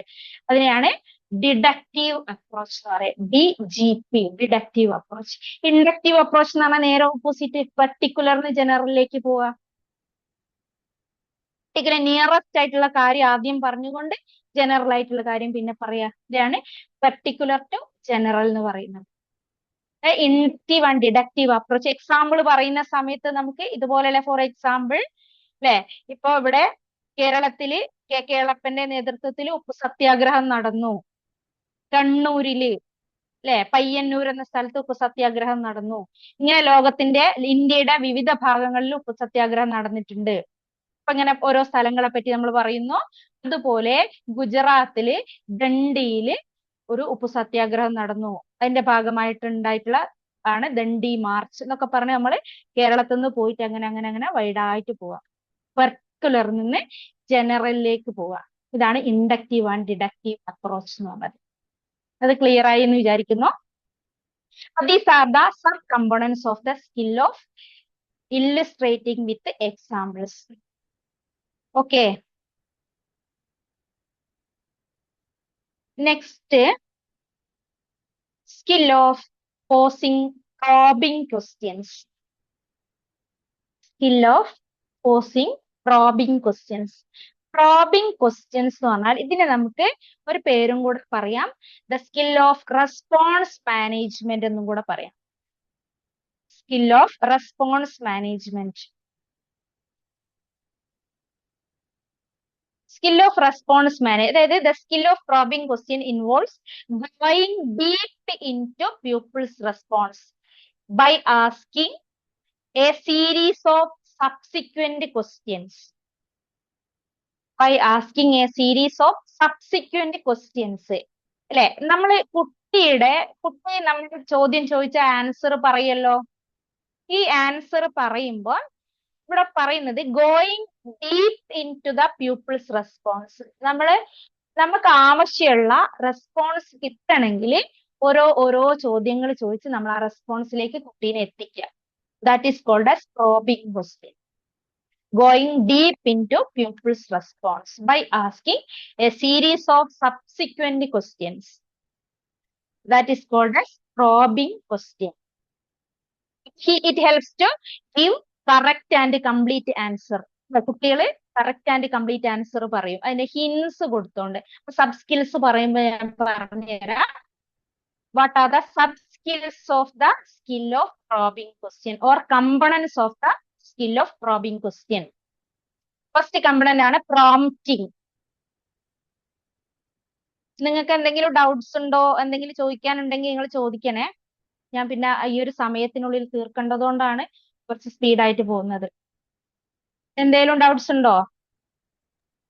മാം, ഈ മാക്രോ ടീച്ചിങ് എന്ന് പറയുന്നത് നമ്മളെ റെഗുലർ ക്ലാസ് ടീച്ചിങ്ങിനല്ലേ? Yes yes. അപ്പോ ഈ ഈ മൈക്രോ എന്ന് പറയുന്നത് അതിലൊരു പാർട്ടാണോ?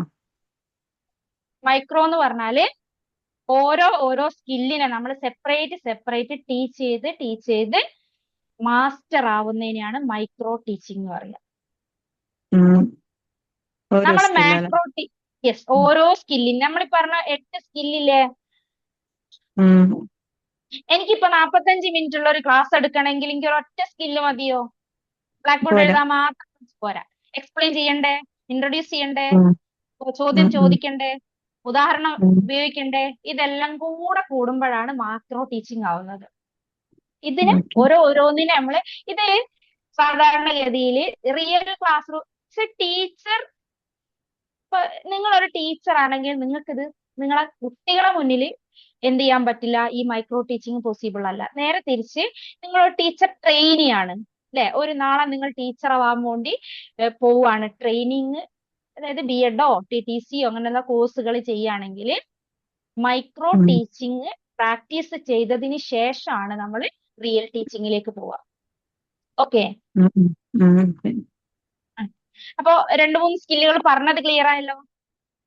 Yes, Skill ma'am. of introducing a lesson, skill of explaining, skill of illustrating with examples, then skill of probing question ആണ്. Probing question എന്ന് പറഞ്ഞാല് നമ്മള് കുട്ടികളുടെ ഉത്തരങ്ങൾ നമ്മൾ എഴുതി പോയോ പ്രോബിംഗ് ക്വസ്റ്റ്യൻ? ഇല്ല ഞാൻ മാം. ആസ്കിംഗ് ക്വസ്റ്റ്യൻ പറയട്ടെ, എന്നിട്ട് probing question okay ma'am, PPT share ചെയ്യില്ലേ? ഇത് ഷെയർ ചെയ്യൂലേ ma'am? Sure share.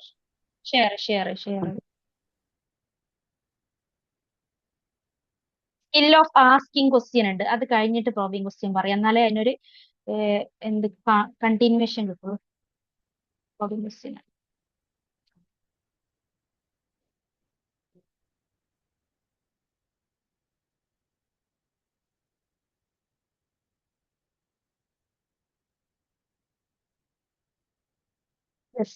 Skill of fluency in asking question എഴുതിക്കട്ടോ. മൂന്നാമതായിട്ട് skill of fluency in asking question.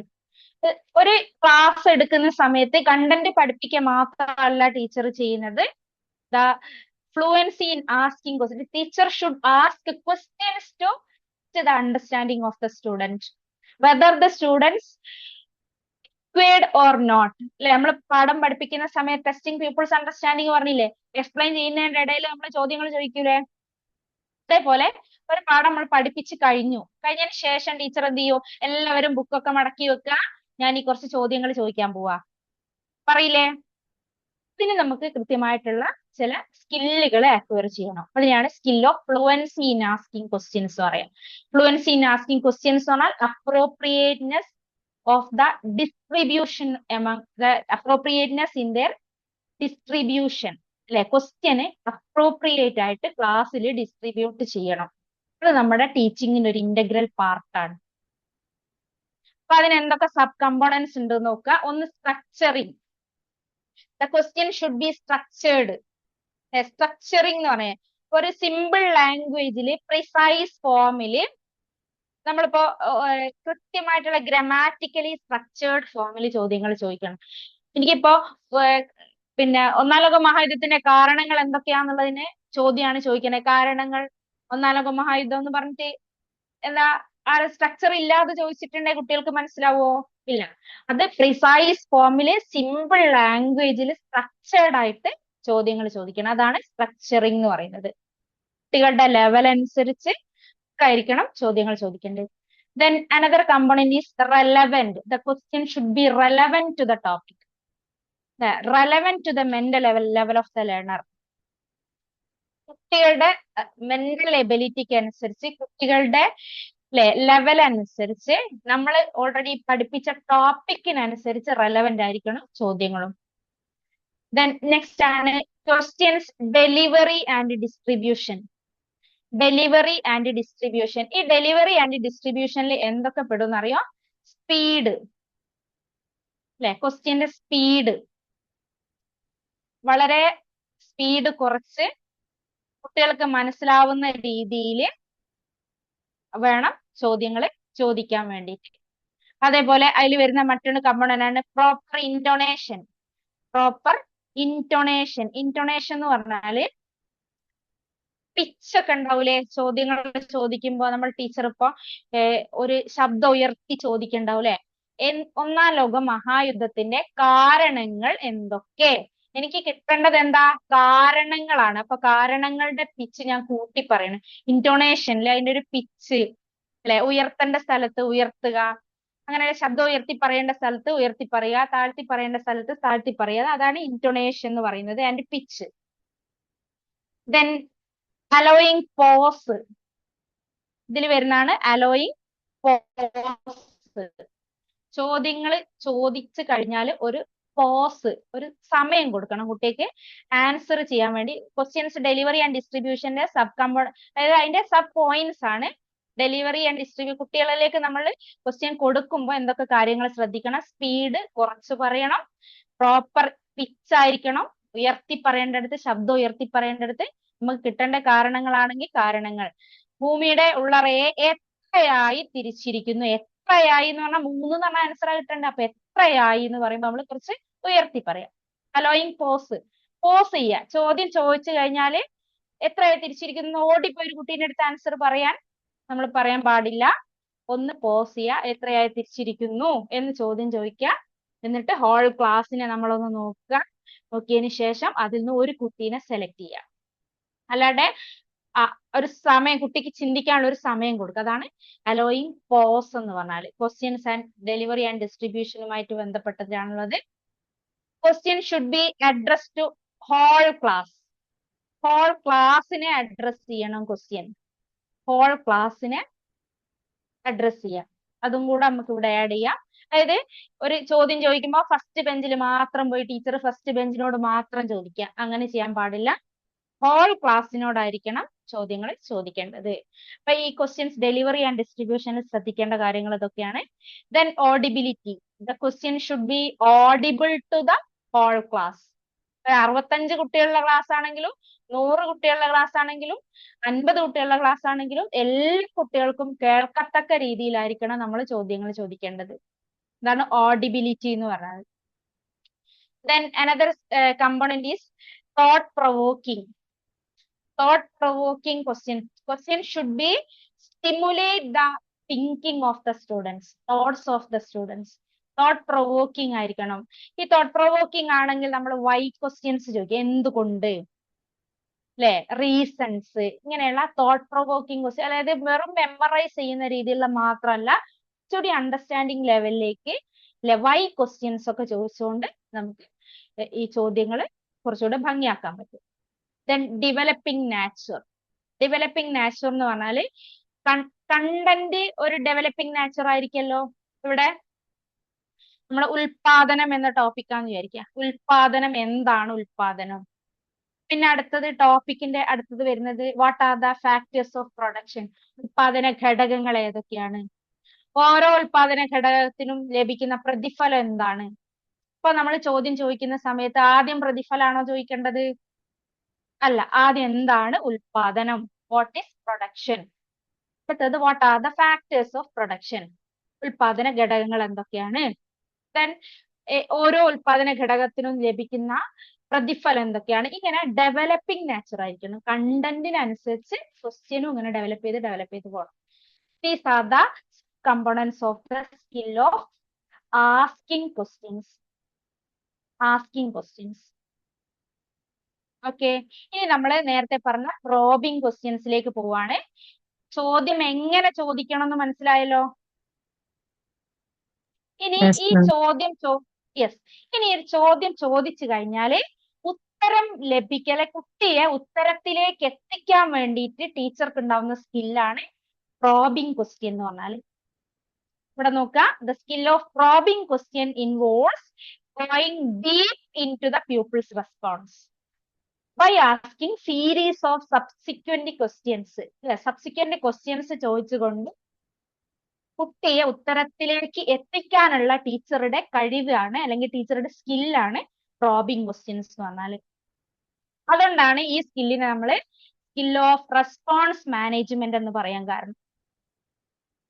കുട്ടിയുടെ റെസ്പോൺസിനെ മാനേജ് ചെയ്യാനുള്ള നമ്മുടെ സ്കില്ല് എന്തൊക്കെയാണ് സബ് സ്കിൽസ് നോക്കാം. അപ്പൊ നമുക്ക് മനസ്സിലാവും കൃത്യമായിട്ട്. പ്രോംപ്റ്റിംഗ് ആണ് first sub skill, sub component of the skill of probing question. First prompting. Prompting എന്ന് പറഞ്ഞാല് giving clues or hints. Giving clues or hints. ഒരു കുട്ടിയോട് നമ്മൾ ചോദ്യം ചോദിച്ചു കഴിഞ്ഞാല് കുട്ടിയുടെ ഉത്തരം ചെറുതായിട്ട് തെറ്റിന്ന് വിചാരിക്കുക. തെറ്റിന്ന് വിചാരിക്കുമ്പോ നമ്മൾ എന്ത് കൊടുക്കും? ഒരു ക്ലൂ കൊടുക്കില്ലേ? അല്ല, എന്തെങ്കിലും ഹിന്റ് കൊടുക്കൂലേ? ആ ആൻസറിലേക്ക് എത്താൻ വേണ്ടിയിട്ട് ഹിന്റ് കൊടുക്കുക. അതിനെയാണ് പ്രോംപ്റ്റിംഗ് എന്ന് പറയാം. പ്രോംപ്റ്റിംഗ് അല്ലേ?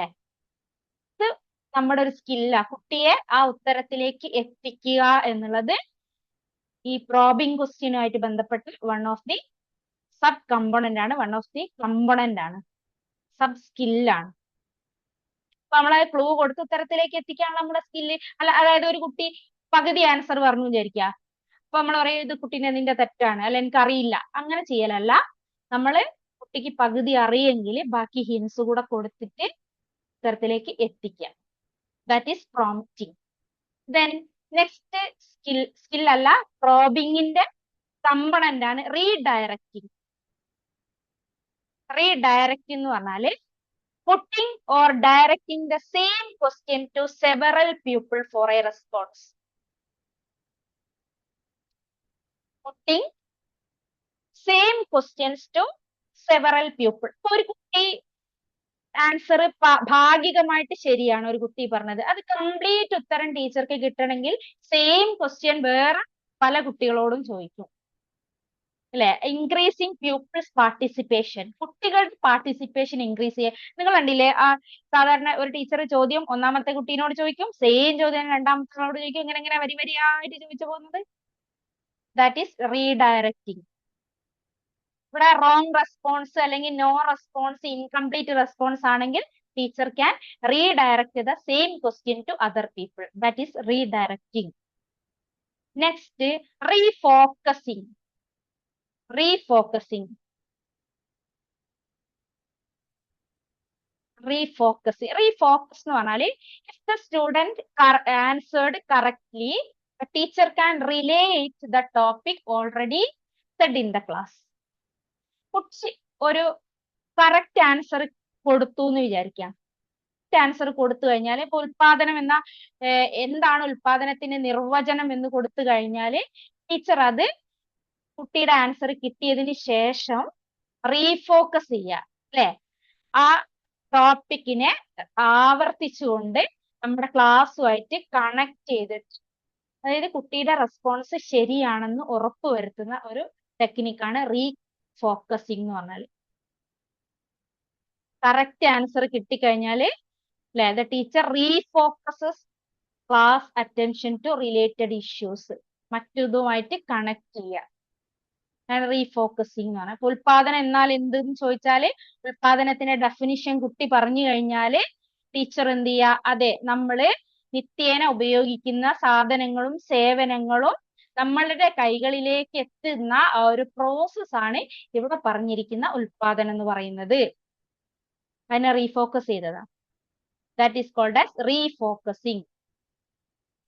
Then next sub-component of the skill of probing question is seeking further information. Seeking further information. Seeking further information എന്ന് പറഞ്ഞാല് ഇവിടെ നമുക്ക് ഇൻകംപ്ലീറ്റ് ആൻസർ കിട്ടുകയാണെങ്കിൽ initial response of the pupil is either incomplete or partially correct. Partially correct ആണ് അല്ലെങ്കിൽ incomplete ആണെങ്കിൽ teacher can seek further information അല്ലെ? More information seek ചെയ്യുക. ക്ലൂ കൊടുത്തുകൊണ്ട് മോർ ഇൻഫർമേഷൻ സീക്ക് ചെയ്യുക. അപ്പൊ ഇവിടെ കുട്ടി ആൻസർ പറയാണ്, കുട്ടിക്ക് ഉൽപാദന ഘടകങ്ങൾ ഏതൊക്കെയാണ്? ഭൂമി അറിയാം, ഭൂമി എന്ന് കുട്ടി പറഞ്ഞു. പിന്നെ ഭൂമി ഉണ്ടെങ്കിൽ അടുത്ത ഘടകം കിട്ടണമെങ്കിൽ ടീച്ചർ പറയാ, ഭൂമി മാത്രം ഉണ്ടായാൽ നമുക്കൊരു സാധനം ഉൽപ്പാദിപ്പിക്കാൻ പറ്റുമോ? അവിടെ എന്തും കൂടെ വേണം. അപ്പൊ അവിടെ തൊഴിലാളികൾ വേണം അല്ലെ? അവിടെ ഉൽപ്പാദിപ്പിക്കാൻ കുറച്ച് ആളുകൾ വേണ്ടേ? അവർക്ക് എന്താ പറയാ? അതാണ് സീക്കിംഗ് ഫർദർ. ഇപ്പൊ കുട്ടി എന്ത് പറയൂ? ആളുകൾ അല്ലെ, അല്ലെങ്കിൽ തൊഴിലാളികൾ എന്ന് ത്തിലേക്ക് എത്തും. That is called as seeking further information. അപ്പൊ ഇൻകംപ്ലീറ്റ് ആയിട്ടുള്ള അല്ലെങ്കിൽ ഇനീഷ്യൽ റെസ്പോൺസിനെ പാർഷ്യലി കറക്റ്റ് ആയിട്ടുള്ളതിനെ കറക്ഷനിലേക്ക് കൊണ്ടുപോകുന്ന ഒരു process, seeking further information. Next one is increasing critical awareness. നേരത്തെ നമ്മൾ ആസ്കിംഗ് ക്വസ്റ്റ്യനിൽ പറഞ്ഞ ഒരു സ്കില്ലാണിത്. തോട്ട് പ്രൊവോക്കിംഗ് എന്ന് പറഞ്ഞു അല്ലെ? തോട്ട് പ്രൊവോക്കിംഗ് ആണെങ്കിൽ how and why questions.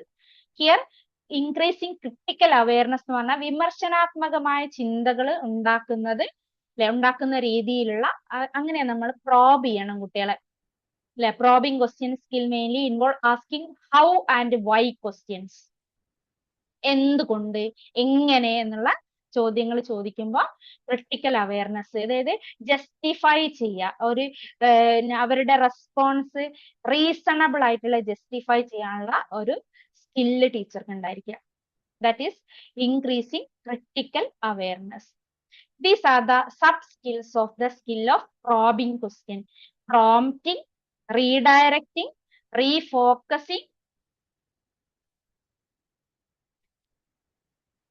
seeking further information and critical awareness. Increasing critical awareness. അപ്പൊ നമ്മൾ എത്ര സ്കില്ല് പറഞ്ഞു? 5 എണ്ണം പറഞ്ഞില്ലേ? Skill of introducing a lesson, skill of explaining, skill of illustrating with examples,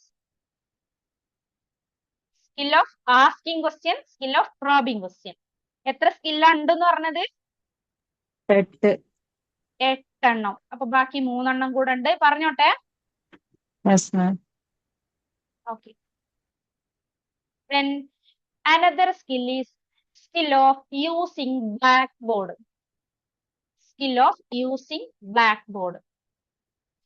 ഇപ്പോൾ കാലഘട്ടത്തിൽ ബ്ലാക്ക് ബോർഡ് എന്ന ഇത് ഡിജിറ്റൽ ബോർഡിലേക്കൊക്കെ മാറിക്കഴിഞ്ഞിട്ടുണ്ട്. എന്നിരുന്നാലും black board, traditional black board class റൂമിൽ വൺ ഓഫ് ദ ഇമ്പോർട്ടന്റ് ആയിട്ടുള്ള ഒരു എന്താണ് ഫാക്ടർ അല്ലെ എലമെന്റ് ആണെന്ന് പറയാം. കാരണം ഇപ്പൊ ഇവിടെ ആരോ ഞാൻ ഇരിക്കുന്ന കണ്ടു, സാറിന്റെ തൗഫീഖ് സാറിന്റെ പുറകിൽ ഒരു ബോർഡ് അല്ലെ, ഒരു ബോർഡ് കാണുന്നുണ്ട്. അപ്പൊ അതിന്റെ ഒരു യൂസ്ഫുൾനെസ് എത്രത്തോളം ഉണ്ട് നമുക്കറിയാം. നമ്മളൊരു കാര്യം എക്സ്പ്ലെയിൻ ചെയ്യുമ്പോൾ അല്ലെ, ഇപ്പോ കുറെ ഡിജിറ്റൽ കാലഘട്ടത്തിൽ അനവധി ടൈപ്സ് ഓഫ് ബോർഡുകൾ വന്നിട്ടുണ്ട്. ഡിജിറ്റൽ ബോർഡുകളുടെ നമ്മുടെ കൈവിരലുകളിലാണ് ഇപ്പോ നമ്മൾ കൺട്രോൾ ചെയ്യുന്നത്. ചോക്കൊന്നും ആവശ്യമില്ല, ഡസ്റ്റ് ഫ്രീ ആയിട്ടുള്ള ക്ലാസ് റൂമിൽ ഇരുന്നുകൊണ്ട് നമുക്ക് ഇഫക്റ്റീവ് ആയിട്ട് യൂസ് ചെയ്യാം ഒരൊറ്റ ക്ലിക്കിലൂടെ. അപ്പൊ എന്നിരുന്നാലും ഈ ഒരു ബ്ലാക്ക് ബോർഡിന്റെ സ്കോപ്പ് എന്ന് പറയുന്നത് ഒരു ക്ലാസ് റൂമിൽ ഇമ്പോർട്ടന്റ് ആണ്.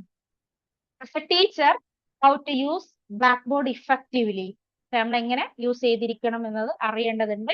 അപ്പൊ ബ്ലാക്ക് ബോർഡ് യൂസ് ചെയ്യാന്ന് പറഞ്ഞാല് എല്ലാവർക്കും യൂസ് ചെയ്യാൻ പറ്റിക്കൊള്ളണമെന്നില്ല.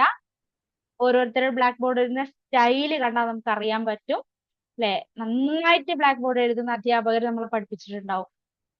നല്ല അച്ചടിച്ച പോലെ ബ്ലാക്ക് ബോർഡ് എഴുതി വെച്ചിട്ടുള്ള കളർ ചോക്കുകളൊക്കെ ഉപയോഗിച്ച് ഭംഗിയായിട്ട് നമ്മളെ ചില ക്ലാസ്സിലെ ചില അധ്യാപകരുടെ ക്ലാസ്സുകളൊക്കെ നമ്മൾ എന്നും ഓർമ്മിക്കപ്പെടുന്നത് ആ ബ്ലാക്ക് ബോർഡിന്റെ ഭംഗി കൊണ്ടായിരിക്കും.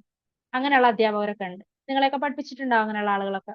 അപ്പൊ ബ്ലാക്ക് ബോർഡ് എന്ന് പറയുന്നത് നമ്മുടെ ക്ലാസ് റൂമിലുള്ള ഏറ്റവും എസെൻഷ്യൽ ആയിട്ടുള്ള ഒരു ഫാക്ടറാണ്. എങ്ങനെ അത് ഇഫക്റ്റീവ് ആയിട്ട് യൂസ് ചെയ്യാം എന്നുള്ളതാണ് പറയുന്നത്. അപ്പൊ ബ്ലാക്ക് ബോർഡിന്റെ സബ് കമ്പോണൻസ്: ഒന്ന് legibility of hand writing, legibility of hand writing, legibility of hand writing. Hand റൈറ്റിംഗിന് ലെജിബിൾ, ലെജിബിലിറ്റി എന്ന് പറയും. It should be legible. നമ്മൾ എഴുതുന്നത് പേന കൊണ്ട് എഴുതുന്ന ലാഘവത്തോടു കൂടി ചോക്ക് പിടിച്ചു കഴിഞ്ഞാൽ എങ്ങനെ ഉണ്ടാവും? പേന കൊണ്ട് എഴുതുന്ന പോലെ ചോക്ക് പിടിച്ചു കഴിഞ്ഞാൽ ബ്ലാക്ക് ബോർഡിൽ എഴുതുന്നത് ശരിയാവോ? ഇല്ല മാം. ഇല്ല. അതെ, അതാണ് ലെജിബിലിറ്റി എന്ന് പറയുന്നത്. ഏറ്റവും നമ്മളിപ്പോ ബ്ലാക്ക് ബോർഡിൽ ചോക്ക് പിടിക്കുന്ന സമയത്ത് നല്ല അമർത്തി പിടിച്ചുകൊണ്ട് എഴുതാൻ ലെജിബിൾ ആവുള്ളൂ. ദെൻ ഡിസ്റ്റിങ്ക്ട് ബിറ്റ്വീൻ ലെറ്റേഴ്സ്, ഓരോ ലെറ്റേഴ്സ് തമ്മിൽ കൃത്യമായ അകലം ഉണ്ടാവണം. ഡിസ്റ്റിങ്ക്ട് അല്ല, ഡിസ്റ്റൻസ് ആണ്. ഡിസ്റ്റൻസ് ബിറ്റ്വീൻ ലെറ്റേഴ്സ് തമ്മിൽ, അല്ലെ? ലെറ്റേഴ്സ് തമ്മിൽ അകലം ഉണ്ടാവണം. ആഡിക്വേറ്റ് സ്പേസിങ് ബിറ്റ്വീൻ ലെറ്റേഴ്സ്, ഓരോ ലെറ്റേഴ്സ് തമ്മിലും ആഡിക്വേറ്റ് സ്പേസിങ് ഉണ്ടാവണം.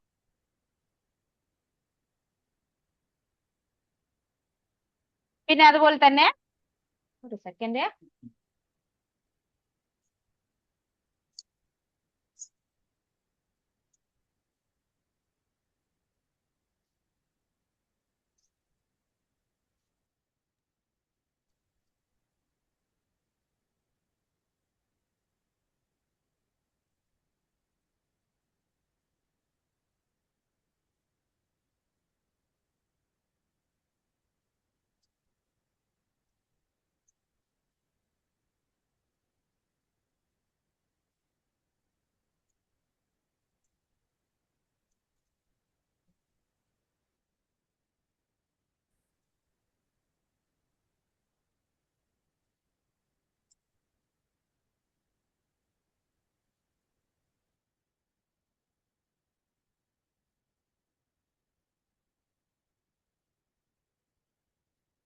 Okay. Legibility, distance between letters തമ്മിൽ കൃത്യമായ ഡിസ്റ്റൻസ് ഉണ്ടാവണം. അതുപോലെ തന്നെ അഡിക്വേറ്റ് സ്പേസിങ് ബിറ്റ്വീൻ ലെറ്റേഴ്സ്, ഓരോ ലെറ്റേഴ്സ് തമ്മിലും കൃത്യമായ സ്പേസ്, അല്ലെ, കൃത്യമായിട്ടുള്ള അകലം വിട്ടിട്ട് വേണം ബ്ലാക്ക് ബോർഡ് എഴുതാൻ. Then adequate spacing between words, ഓരോ വേർഡുകൾ, ഓരോ വാക്കുകളും ഇവിടെ നിങ്ങൾ കണ്ടില്ലേ ഓരോ സ്പേസിങ്, ടൈപ്പ് ചെയ്യുമ്പോൾ സ്പേസിങ്ങിന്റെ ഇമ്പോർട്ടൻസ്, അതുപോലെ തന്നെ ബ്ലാക്ക് ബോർഡ് എഴുതുന്ന സമയത്തും സ്പേസിങ്ങിന്റെ ഇമ്പോർട്ടൻസ് ശ്രദ്ധിക്കുക. Then slant of the letter near by vertical, അല്ലെ? അപ്പൊ നമ്മള് ഈ ചരിവ് എന്ന് പറയുന്നത് അടുത്തുള്ള ലെറ്ററിന് ഒരു വെർട്ടിക്കൽ ആയിട്ട് വരുന്ന രീതിയിൽ വേണം ഓരോ ലെറ്ററിന്റെയും ചരിവ് ഉണ്ടാവേണ്ടത്. ഇപ്പൊ നമ്മള് ഇപ്പൊ ആ എന്നൊരു വാക്ക് എഴുതി കഴിഞ്ഞാൽ ആ പല രീതിയിൽ പല ആളുകൾ എഴുതും, അല്ലെ? ചിലപ്പോ ആ എഴുതുന്ന സമയത്ത് ലെഫ്റ്റിലേക്ക് സ്ലാൻഡ് ആയിട്ടുണ്ടാവും, റൈറ്റിലേക്ക് സ്ലാൻഡ് ആയിട്ടുണ്ടാവും. ചില ആളുകൾ നേരെ എഴുതുന്ന ആളുകളുണ്ടാവും. അപ്പൊ എങ്ങനെയാണോ നമ്മുടെ സ്ലാൻഡ് വരുന്നത് അതിനനുസരിച്ച് തൊട്ടടുത്ത ലെറ്ററും അങ്ങനെ തന്നെ വരണം. Then all small letters are of the all small letters of the same size. Small letter ആണെങ്കിൽ എല്ലാം സൈസ് ആയിരിക്കണം. ക്യാപിറ്റൽ ആണെങ്കിൽ അതും എല്ലാം സെയിം സൈസ് ആയിരിക്കണം. ഇംഗ്ലീഷിൽ എഴുതുന്ന സമയത്ത്, ഇനി മലയാളത്തിലാണെങ്കിലും നമ്മൾ എഴുതുന്ന ലെറ്റേഴ്സ് ഒക്കെ സൈസ് ഷുഡ് ബി സെയിം.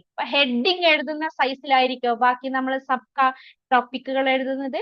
അല്ല, ഹെഡിങ് എഴുതാൻ ചിലപ്പോൾ നമ്മൾ കുറച്ച് വലുതാക്കി എഴുതും, അതിന്റെ തൊട്ട് ചെറുതായിട്ടായിരിക്കും അതിന്റെ ബാക്കി ടോപ്പിക്കുകൾ വരുന്നത്. അതാണ് size of the letters large enough to be read. പേന കൊണ്ട് എഴുതുന്ന പോലെ സൈസ് ആക്കിയിട്ട് ബോർഡിൽ എഴുതിയ ക്ലാസ്സിൽ കുട്ടികൾക്ക് മുഴുവൻ കാണാൻ പറ്റുമോ? ഇല്ല. അപ്പൊ എഴുതുമ്പോ കുട്ടികൾക്ക് മുഴുവൻ വായിക്കാൻ തക്ക രീതിയിൽ സൈസ് ഉണ്ടാവണം. Thickness of the letters uniform, അല്ലെ? Uniformity in thickness of the letters.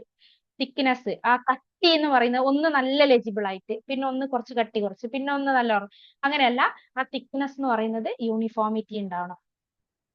ഇതാണ് ശ്രദ്ധിക്കേണ്ട കാര്യങ്ങൾ. പിന്നെ മറ്റൊരു component neatness in blackboard work. അപ്പൊ നേരത്തെ ഈ പറഞ്ഞിരിക്കുന്ന ഓരോ കമ്പോണന്റ് ശ്രദ്ധിച്ചാലും ബ്ലാക്ക് ബോർഡ് വർക്ക് നീറ്റായി മാറും. Adequate spacing between lines, line parallel to the base of the board, base of the ബോർഡിന് പാരലൽ ആയിട്ടാണ് നമ്മൾ ബ്ലാക്ക് ബോർഡ് എഴുതുക. നോ ഓവർ റൈറ്റിംഗ് പാടില്ല. ഫോക്കസിങ് ദ റെലവെന്റ് മാറ്റർ, പറയുന്നത് മുഴുവൻ ബ്ലാക്ക് ബോർഡിൽ എഴുതി വെക്കണോ? അതിന്റെ ആവശ്യമില്ല. റെലവെന്റ് ആയിട്ടുള്ള ഇമ്പോർട്ടന്റ് ആയിട്ടുള്ള പോയിന്റ്സ് മാത്രം ബ്ലാക്ക് ബോർഡിൽ എഴുതാൻ വേണ്ടി ശ്രദ്ധിക്കുക.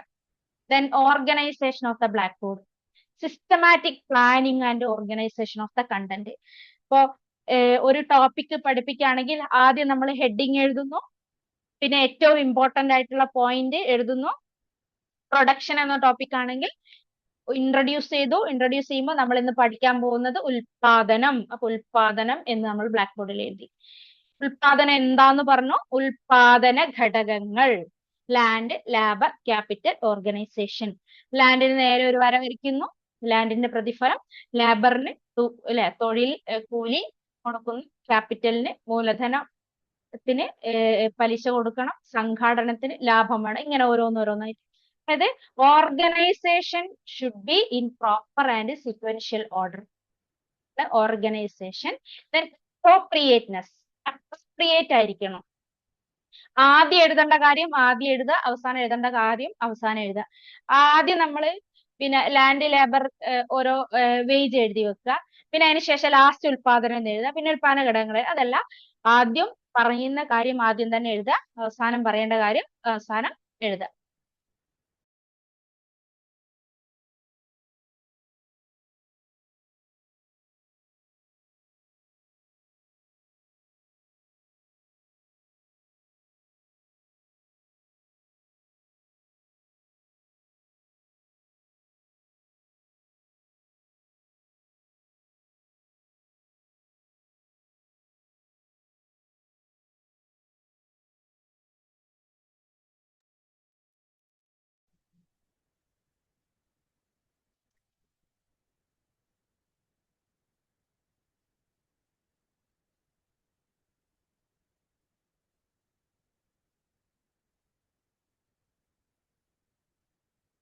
സ്ക്രീൻ കാണാൻ പറ്റുന്നുണ്ടോ?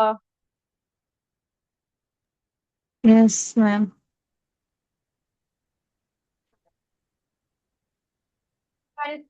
അപ്രോപ്രിയേറ്റ്നെസ്സിൽ ബ്രീഫ് പോയിന്റ് ആക്കുക, കണ്ടിന്യൂറ്റി ഉണ്ടാവുക.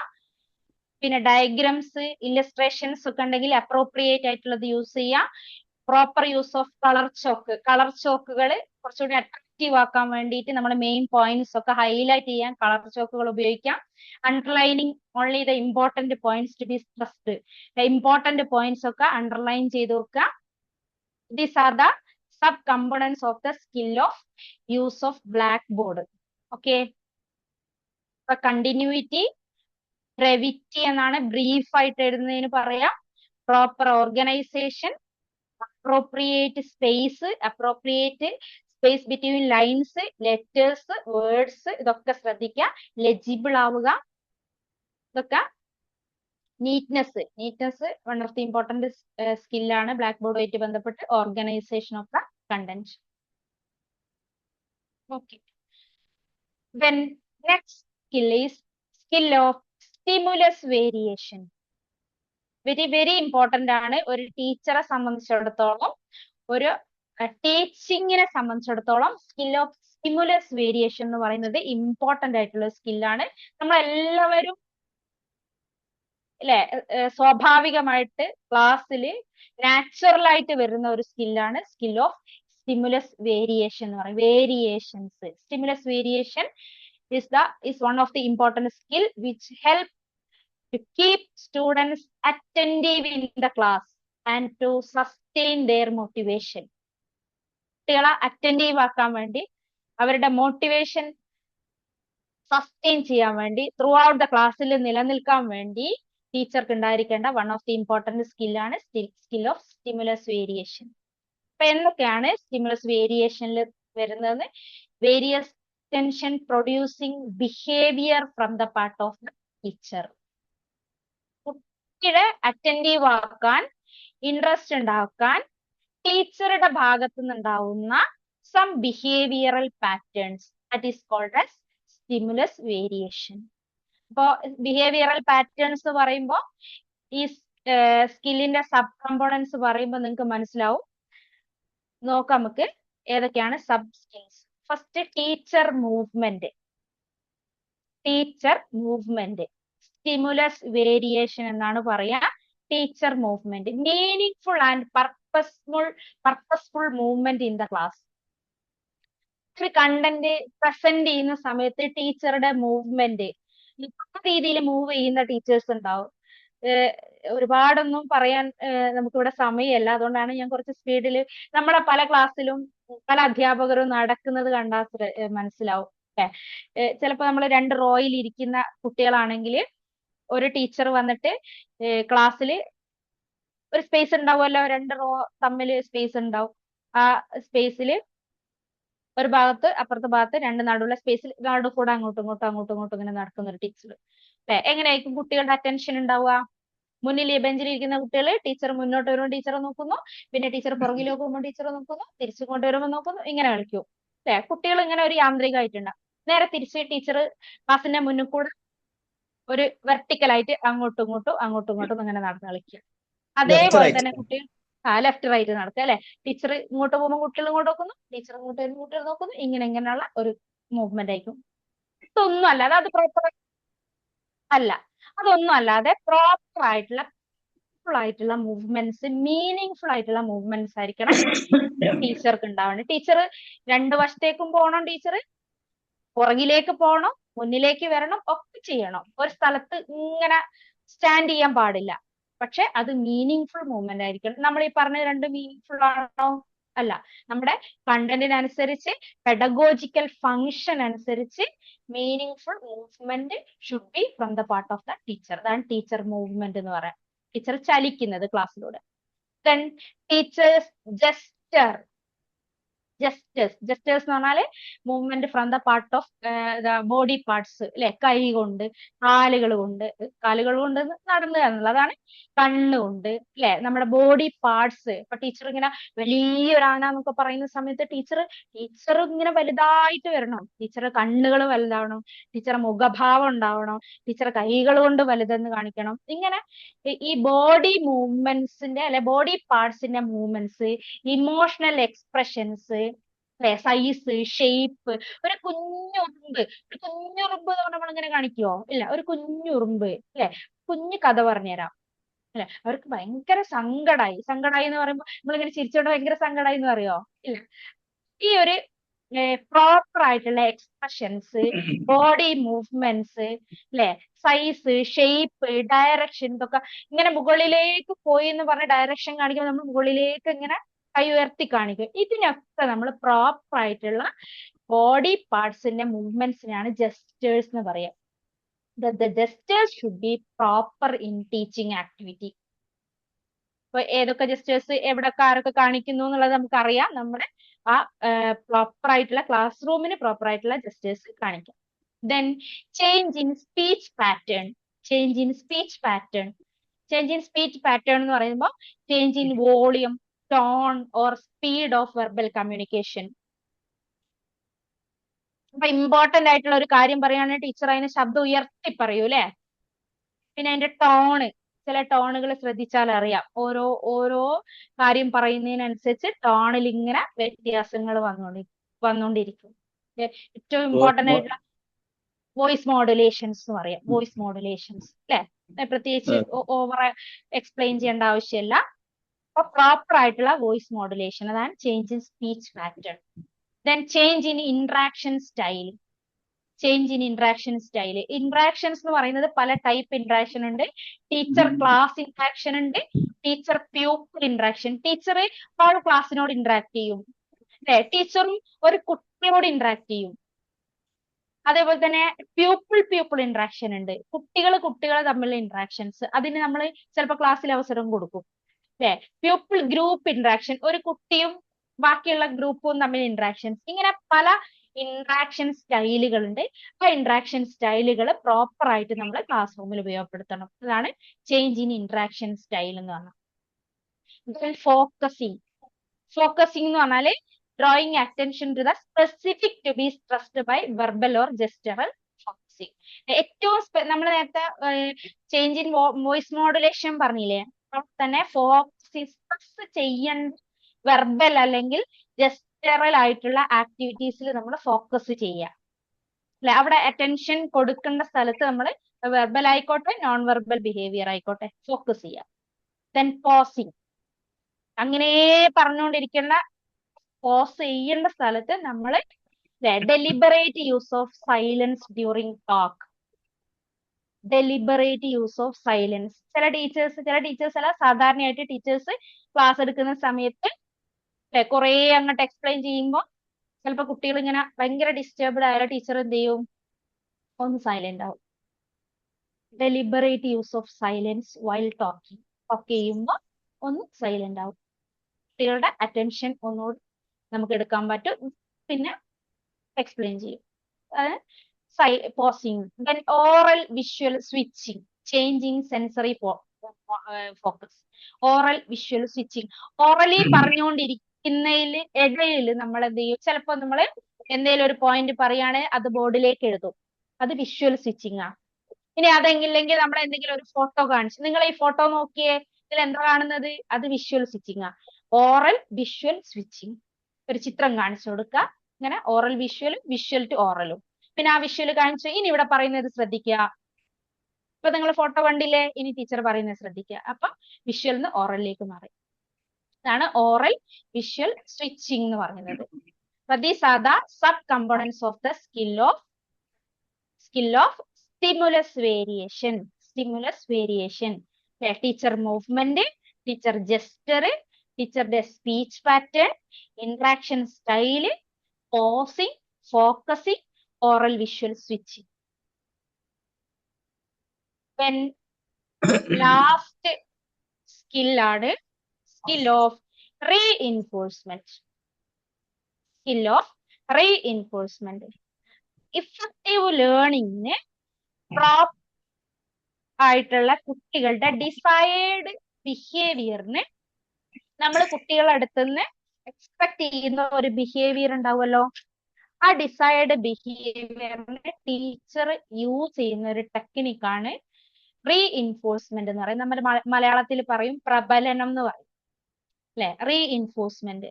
റീഇൻഫോഴ്സ്മെന്റ് അതായത് കുട്ടികളുടെ ഡിസൈർഡ് ബിഹേവിയർ പ്രോത്സാഹിപ്പിക്കാൻ വേണ്ടി ടീച്ചറുടെ reactions, the response of the teacher for the actions of the people, അതാണ് റീഇൻഫോഴ്സ്മെന്റ്.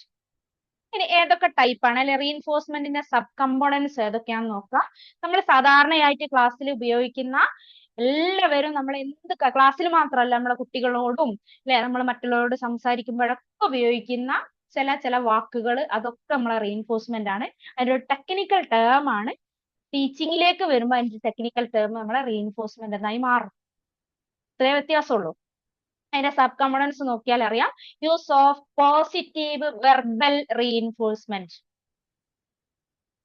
പോസിറ്റീവ് വെർബൽ, പോസിറ്റീവ് ആയിരിക്കണം and also it should be verbal, വാക്കാൽ നമ്മൾ പറയണം.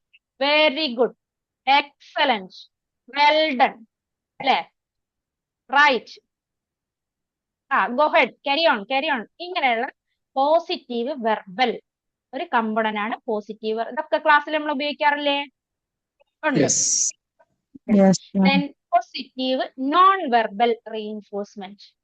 പോസിറ്റീവ് നോൺ വെർബൽ, അതായത് ഇവിടെ നമ്മൾ വാക്കുകൾ പറയുന്നില്ല, പകരം നമ്മൾ നോൺ വെർബൽ ആക്ഷൻസിലൂടെ കുട്ടികളുടെ റെസ്പോൺസിനെ എൻകറേജ് ചെയ്യാം.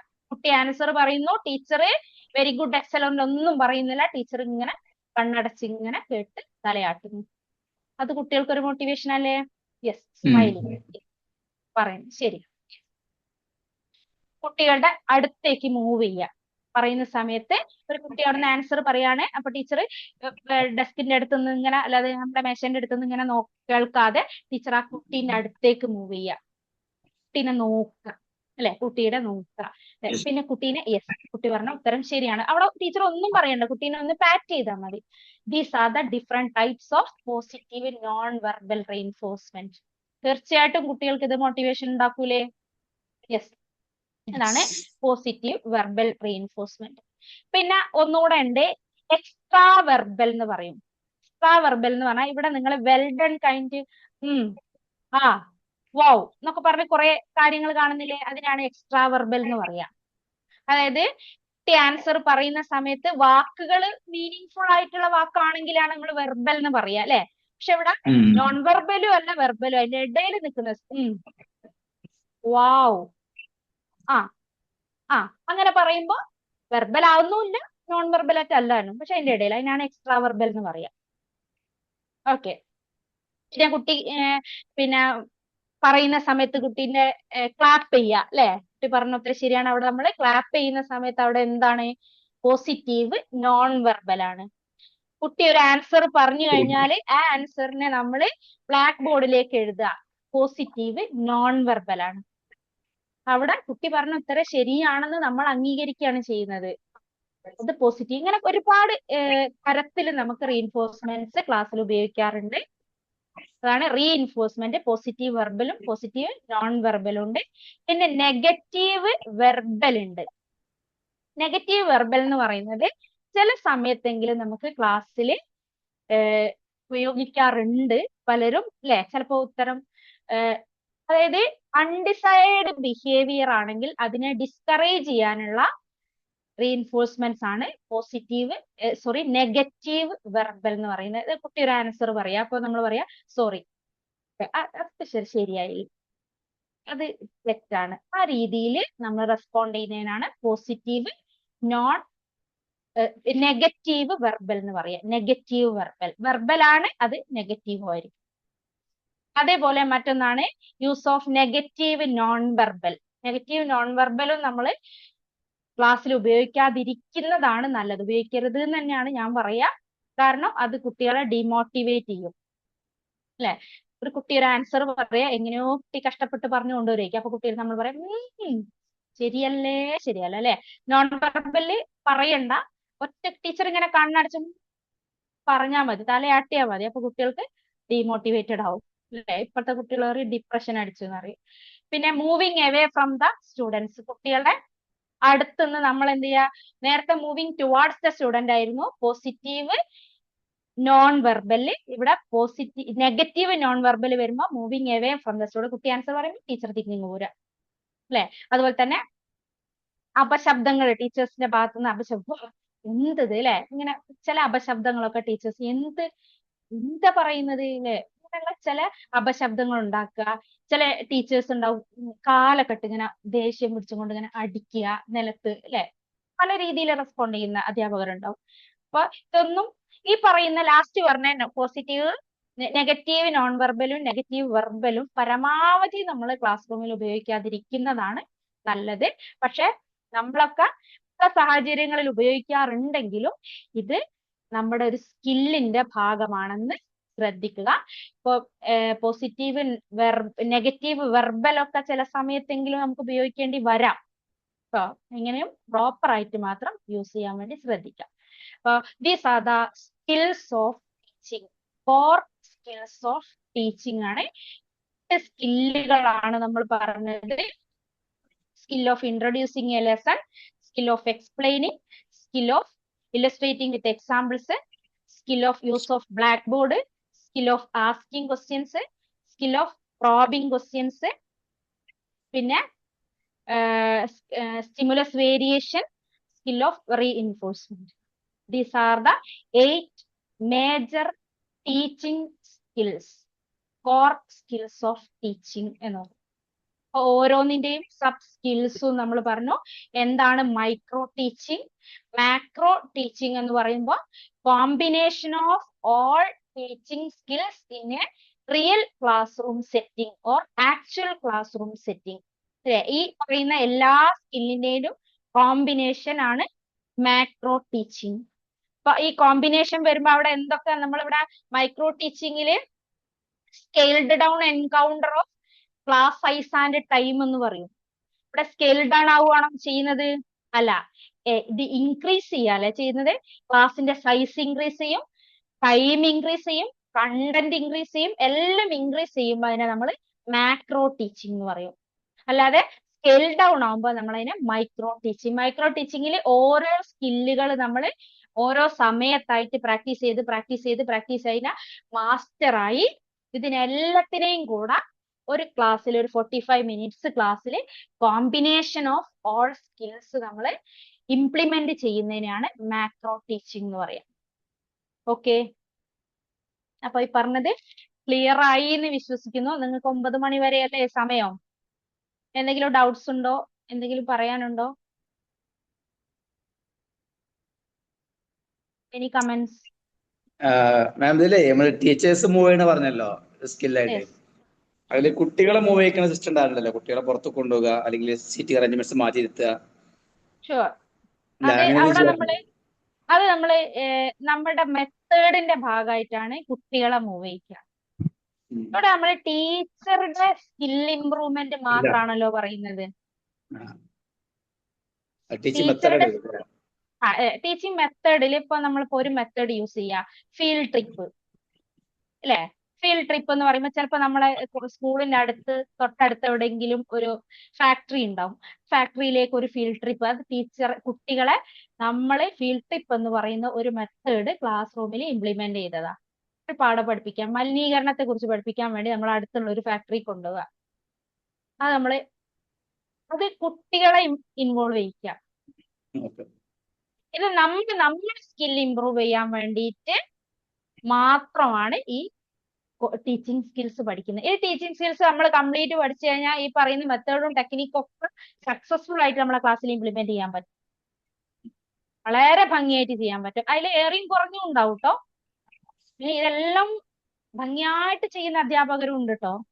നമ്മളെ പല ടീച്ചേഴ്സിനെയും കണ്ടിട്ടുണ്ട് അല്ലേ, ഇത്ര ഭംഗിയായിട്ട് പാഠങ്ങൾ പഠിപ്പിക്കുന്ന അധ്യാപകരെ. അപ്പൊ അങ്ങനെയുള്ള അധ്യാപകരായിട്ടൊക്കെ നമ്മൾ മാറട്ടെ. പിന്നെ എന്തെങ്കിലും ഈ ബ്ലാക്ക് ബോർഡ് യൂസ് ചെയ്യുന്ന സമയത്ത് ടീച്ചർ നിൽക്കുന്നതിൽ ശ്രദ്ധിക്കേണ്ട, ബോർഡിന് ഫ്രണ്ടിലായിട്ട് നിന്നുകൂടാ, അങ്ങനല്ലേ ഇല്ലേ? ഫ്രണ്ടിലായിട്ട് നിൽക്കുമ്പോ ഉണ്ട്, അത് ടീച്ചറുടെ പൊസിഷൻ ഉണ്ട്. ടീച്ചർ പൊസിഷൻ എന്ന് പറയുന്നത് right side of the blackboard ആണ്. അത് ഇവിടെ ഞാനത് കേട്ടിരുന്നു. കണ്ടില്ല. അതവിടെ ഉണ്ട്. അതൊരു position of the teacher black ബോർഡിൽ ഉണ്ട്. Right side of the blackboard ആണ്. ബ്ലാക്ക് ബോർഡിൽ നിൽക്കുമ്പോൾ നമ്മൾ റൈറ്റ് സൈഡിലാണ് നിൽക്കേണ്ടത്. റൈറ്റ് ടു ലെഫ്റ്റിലേക്കാണ് നമ്മൾ എഴുതുക. ഞാനന്ന് ടി ടി സി സോറി, പഠിക്കുന്ന സമയത്ത് ലെഫ്റ്റ് സൈഡിൽ TTC പഠിക്കുന്നതാണ് അല്ലേ. ഞാൻ ഫ്രണ്ട് സൈഡ് ഇങ്ങനെ എഴുതിയപ്പോ സാർ പറഞ്ഞു, ഒരു സൈഡ് കുട്ടികൾ കാണൂലല്ലോ, ഞാൻ എഴുതുന്നത് കുട്ടികൾ കാണുന്നില്ല, ആ അപ്പൊ ഒരു സൈഡ് നിന്നിട്ട് ആ എഴുതണം ബോർഡിന്റെ. TTC പഠിക്കുന്ന ആൾ ഇവിടെ ഉണ്ട് അല്ലേ. കഴിഞ്ഞു ബോർഡിന്റെ പണ്ട്. ഒരു സൈഡിൽ നിന്നിട്ടാണ് കഴിഞ്ഞോ? അപ്പൊ പഠിച്ചിട്ടുണ്ടാവുമല്ലോ അല്ലേ. അതെ, ഈ കാര്യങ്ങളെല്ലാം പഠിച്ചിട്ടുണ്ട്. ബ്ലാക്ക് ബോർഡ് മാം, ഈ സ്റ്റിമുലസ് വേരിയേഷൻ ബ്ലാക്ക് ബോർഡ് പറഞ്ഞല്ലോ. ഒക്കെ എല്ലാ സ്കില്ലും പഠിച്ചിട്ടുണ്ടാവുമല്ലോ. അതെ അതെ. ലെഫ്റ്റ് സൈഡിലാണ് നമ്മളിപ്പോ ബ്ലാക്ക് ബോർഡ് നമ്മളെ ഇവിടെ വരികയാണെങ്കിൽ ലെഫ്റ്റ് ലെഫ്റ്റ് സൈഡ്. സൈഡ് ആയിട്ട് ബ്ലാക്ക് ബോർഡ് ആണ്. ലെഫ്റ്റ് ടു റൈറ്റിലേക്കാണ് നമ്മൾ എഴുതി പോവുക അല്ലെ. അപ്പൊ ലെഫ്റ്റ് സൈഡ് നിൽക്കുമ്പോൾ തന്നെ നമ്മൾ കംപ്ലീറ്റ്ലി ബാക്കിലേക്ക് ചെരിഞ്ഞു നിൽക്കാൻ പാടില്ല അല്ലെ. കംപ്ലീറ്റ്ലി ഫ്രണ്ടിലേക്ക് പോകാൻ പാടില്ല. കാരണം നമ്മൾ ബ്ലാക്ക് ബോർഡിൽ എഴുതുന്ന സമയത്ത് നമ്മളെ മുന്നിലിരിക്കുന്ന കുട്ടികളിലേക്ക് നമുക്കൊരു ശ്രദ്ധ വേണം. അപ്പൊ അങ്ങനെ വരുമ്പോ ലെഫ്റ്റ് സൈഡിൽ നിൽക്കുക. ലെഫ്റ്റ് സൈഡിൽ നിൽക്കുമ്പോൾ ഫുൾ ഇങ്ങനെ തിരിഞ്ഞു നിന്നിട്ട് ബ്ലാക്ക് ബോർഡിനെ മാത്രം ഫേസ് ചെയ്യാൻ പാടില്ല. നമ്മളിങ്ങനെ എഴുതുമ്പോൾ ഒരു ഭാഗം കുട്ടികളിലേക്ക് ശ്രദ്ധ കൊടുക്കുന്ന രീതി, ഒരു ഐ കോണ്ടാക്ട് കുട്ടികളുമായിട്ടുണ്ടാവും. ഈ ജസ്റ്റേഴ്സിൽ ഐ കോണ്ടാക്ട് ഒക്കെ ഉണ്ട് കേട്ടോ. ഐ കോണ്ടാക്റ്റും സ്റ്റിമുലസ് വേരിയേഷനിൽ വരുന്നതാണ് ഐ കോണ്ടാക്ട് ഒക്കെ. സ്റ്റിമുലസ് വേരിയേഷൻ പറയുമ്പോൾ നമുക്ക് കൊടുക്കുന്ന സ്റ്റിമുലസ് അറിയുമ്പോ ആക്ടിവിറ്റീസ് എല്ലാം അതിൽ പെടോ? സ്റ്റിമുലസ് അല്ല, നമ്മളുടെ ബിഹേവിയർ, ടീച്ചറിന്റെ ബിഹേവിയർ ആണ് സ്റ്റിമുലസ് വേരിയേഷൻ ഉദ്ദേശിക്കുന്നത്. അപ്പൊ ഞാൻ ഒരു ക്ലാസ് എടുക്കുന്ന സമയത്ത് ഞാൻ ഉപയോഗിക്കുന്ന കൈ കൊണ്ട്, കണ്ണുകൊണ്ട്, എന്റെ ഇമോഷൻസ്, ഞാൻ അങ്ങോട്ടും ഇങ്ങോട്ടും നടക്കുന്നത് അല്ലെ, ഞാൻ ക്ലാസ്സിന്റെ ഹോൾ ക്ലാസ്സിനെ ഫേസ് ചെയ്യുന്നത്. ചിലപ്പോ ചില ടീച്ചേഴ്സ് ഒരു പ്രത്യേക ഭാഗത്തേക്ക് മാത്രം നോക്കിക്കൊണ്ട് ക്ലാസ് എടുക്കും, ഒരു പ്രത്യേക സൈഡിനെ മാത്രം കോൺസെൻട്രേറ്റ് ചെയ്യും. അപ്പൊ അതല്ല, ഹോൾ ക്ലാസ്സിനെ ഐ കോണ്ടാക്ട് ഉണ്ട്, സെന്ററിൽ നിൽക്കുക, ഇങ്ങനെയുള്ള ചില കാര്യങ്ങൾ. ഐ കോണ്ടാക്ടും കൂടെ ഈ സ്റ്റിമുലസ് വേരിയേഷനിൽ വരുന്നതാണ്. ഞാൻ അത് ഇതിൽ ആഡ് ചെയ്തില്ലാന്ന് തോന്നുന്നു ആ പോയിന്റ്. ബ്ലാക്ക് ബോർഡിൽ ടീച്ചർ പൊസിഷനും കൂടെ ടീച്ചറിന്റെ ബിഹേവിയർ, ടീച്ചറിനെ കോൺസെൻട്രേറ്റ് ചെയ്തുകൊണ്ടാണ് നമ്മൾ ഈ പറഞ്ഞതൊക്കെ പറഞ്ഞത്, എല്ലാ സ്കിൽസും.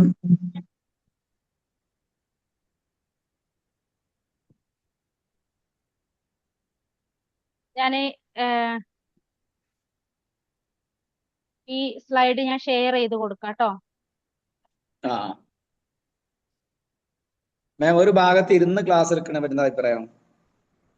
കുറച്ച് കുട്ടികളാണെങ്കിൽ, ഒരു വലിയ സ്റ്റുഡൻസ് അല്ല, ഒരു ഭാഗത്ത് ചില കുട്ടികളൊക്കെ നമ്മുടെ ക്ലാസ് സമയത്തൊക്കെ പറയാറുണ്ട്, ഇരുന്ന് ക്ലാസ് എടുക്കുക. കുട്ടി അടുത്തിരുന്ന് കണ്ട് ഒരു 5 കുട്ടികളൊക്കെ ഉണ്ടെങ്കിൽ 5 കുട്ടികൾ അല്ലെങ്കിൽ കുറച്ച് കുട്ടികളുണ്ടെങ്കിൽ ഓരോ കൂടെ ഇരുന്ന് ക്ലാസ് എടുക്കുമ്പോൾ കുട്ടികൾക്ക് ശ്രദ്ധ കിട്ടാറുണ്ട്. പക്ഷെ എനിക്ക് പേഴ്സണലി അത് സെലക്ട് ചെയ്യുന്ന ആളുകളുണ്ട്. നമ്മുടെ ടീച്ചിങ് എന്ന് പറയുമ്പോൾ നമ്മളെ കുട്ടികളും ടീച്ചറും തമ്മിലുള്ള ഒരു ഡിസ്റ്റൻസ് ഉണ്ടാവുമല്ലോ. ഇപ്പൊ നമ്മൾ പറയുന്ന കാര്യങ്ങളായാലും നമ്മൾ ചിലപ്പോ ഇരിക്കുന്ന സ്ഥലത്ത് നിന്ന് ഇപ്പൊ ഞാനിപ്പോ ഇവിടെ ഇരുന്നോണ്ട് നിങ്ങളോട് പറയുന്ന സമയത്ത് എനിക്ക് ചിലപ്പോ ഒരുപാട് എക്സ്പ്രഷൻസിന് ഞാൻ എന്ത് ചെയ്യുന്നുണ്ടാവും അല്ലെ? ചിലപ്പോ എക്സ്പ്രഷൻസ് ആയാലും ജസ്റ്റേഴ്സ് ആയാലും എനിക്ക് വേണ്ട രീതിയിൽ ഉപയോഗപ്പെടുത്താൻ പറ്റില്ല. നേരെ തിരിച്ച് ഞാനിത് നിന്നോണ്ട് എടുക്കാന്ന് വെച്ചാൽ എനിക്ക് അത് ഫ്രീ ആയിട്ട് എക്സ്പ്രസ് ചെയ്യാൻ പറ്റും. ഒരു വ്യത്യാസം ഉണ്ടാവും ഇരിക്കുമ്പോഴും നിൽക്കുമ്പോഴും തമ്മിലുള്ള വ്യത്യാസം എനിക്ക് തോന്നിയത്. ഇനിയിപ്പോ എന്നാല് ആ മേശപ്പുറത്തവിടെ ഇരിക്കും അല്ലെ കുട്ടികൾ. പിന്നെ മാത്രമല്ല കുറച്ച് കുട്ടികളൊക്കെ ആണെങ്കിൽ നമുക്ക് അഡോപ്റ്റ് ചെയ്യാം. ഒരു കുട്ടി അത് ഒരു ഇൻഡിവിജ്വൽ ടീച്ചിങ്, റിയൽ ടീച്ചിങ്ങില് പിന്നെ നമുക്ക് ഇരിക്കുന്നത് അത്ര പ്രോപ്പർ ആയിരിക്കില്ല. നിന്നുകൊണ്ട് തന്നെ ക്ലാസ് നമുക്ക് കുട്ടികളുമായിട്ട് ഐ കോണ്ടാക്ട് ഉണ്ടാവാനും അതുപോലെ തന്നെ കുട്ടികളുടെ എക്സ്പ്രഷൻസ് നമുക്ക് മനസ്സിലാവാനൊക്കെ നിൽക്കുന്നത് തന്നെയാണ് ഏറ്റവും പ്രോപ്പർ. ഓക്കെ മാം, നല്ല ക്ലാസ് ആയിരുന്നു ഇന്നത്തെ ക്ലാസ്. Thank you. ഓക്കെ, ഞാന് ഈ സ്ലൈഡ് ഷെയർ ചെയ്ത് കൊടുക്കാം. വേറെ ഒന്നുമില്ലല്ലോ. Thank you ma'am. Thank you. നിങ്ങൾ ഇത്രയും നേരം ചെലവഴിച്ചതിന് പ്രത്യേക നന്ദി അറിയിക്കുകയാണ്. ഒന്നുകൂടെ ഞാൻ എനിക്ക് ഈ അവസരം തന്ന ഷാഫി സാറിനും സീന മാമിനും നിങ്ങൾക്ക് ഓരോരുത്തർക്കും നന്ദി പറയുന്നു. Thank you. ഞാൻ ഒന്ന് ഈ 2-3 പോയിന്റ്സും കൂടി ഒരു സ്ലൈഡിൽ ആഡ് ചെയ്തിട്ട് ഞാനത് മാമിന് ഷെയർ ചെയ്യാം. നിങ്ങൾ മാമിനോട് ചോദിച്ചാൽ മതി കേട്ടോ. Okay ma'am. Thank you.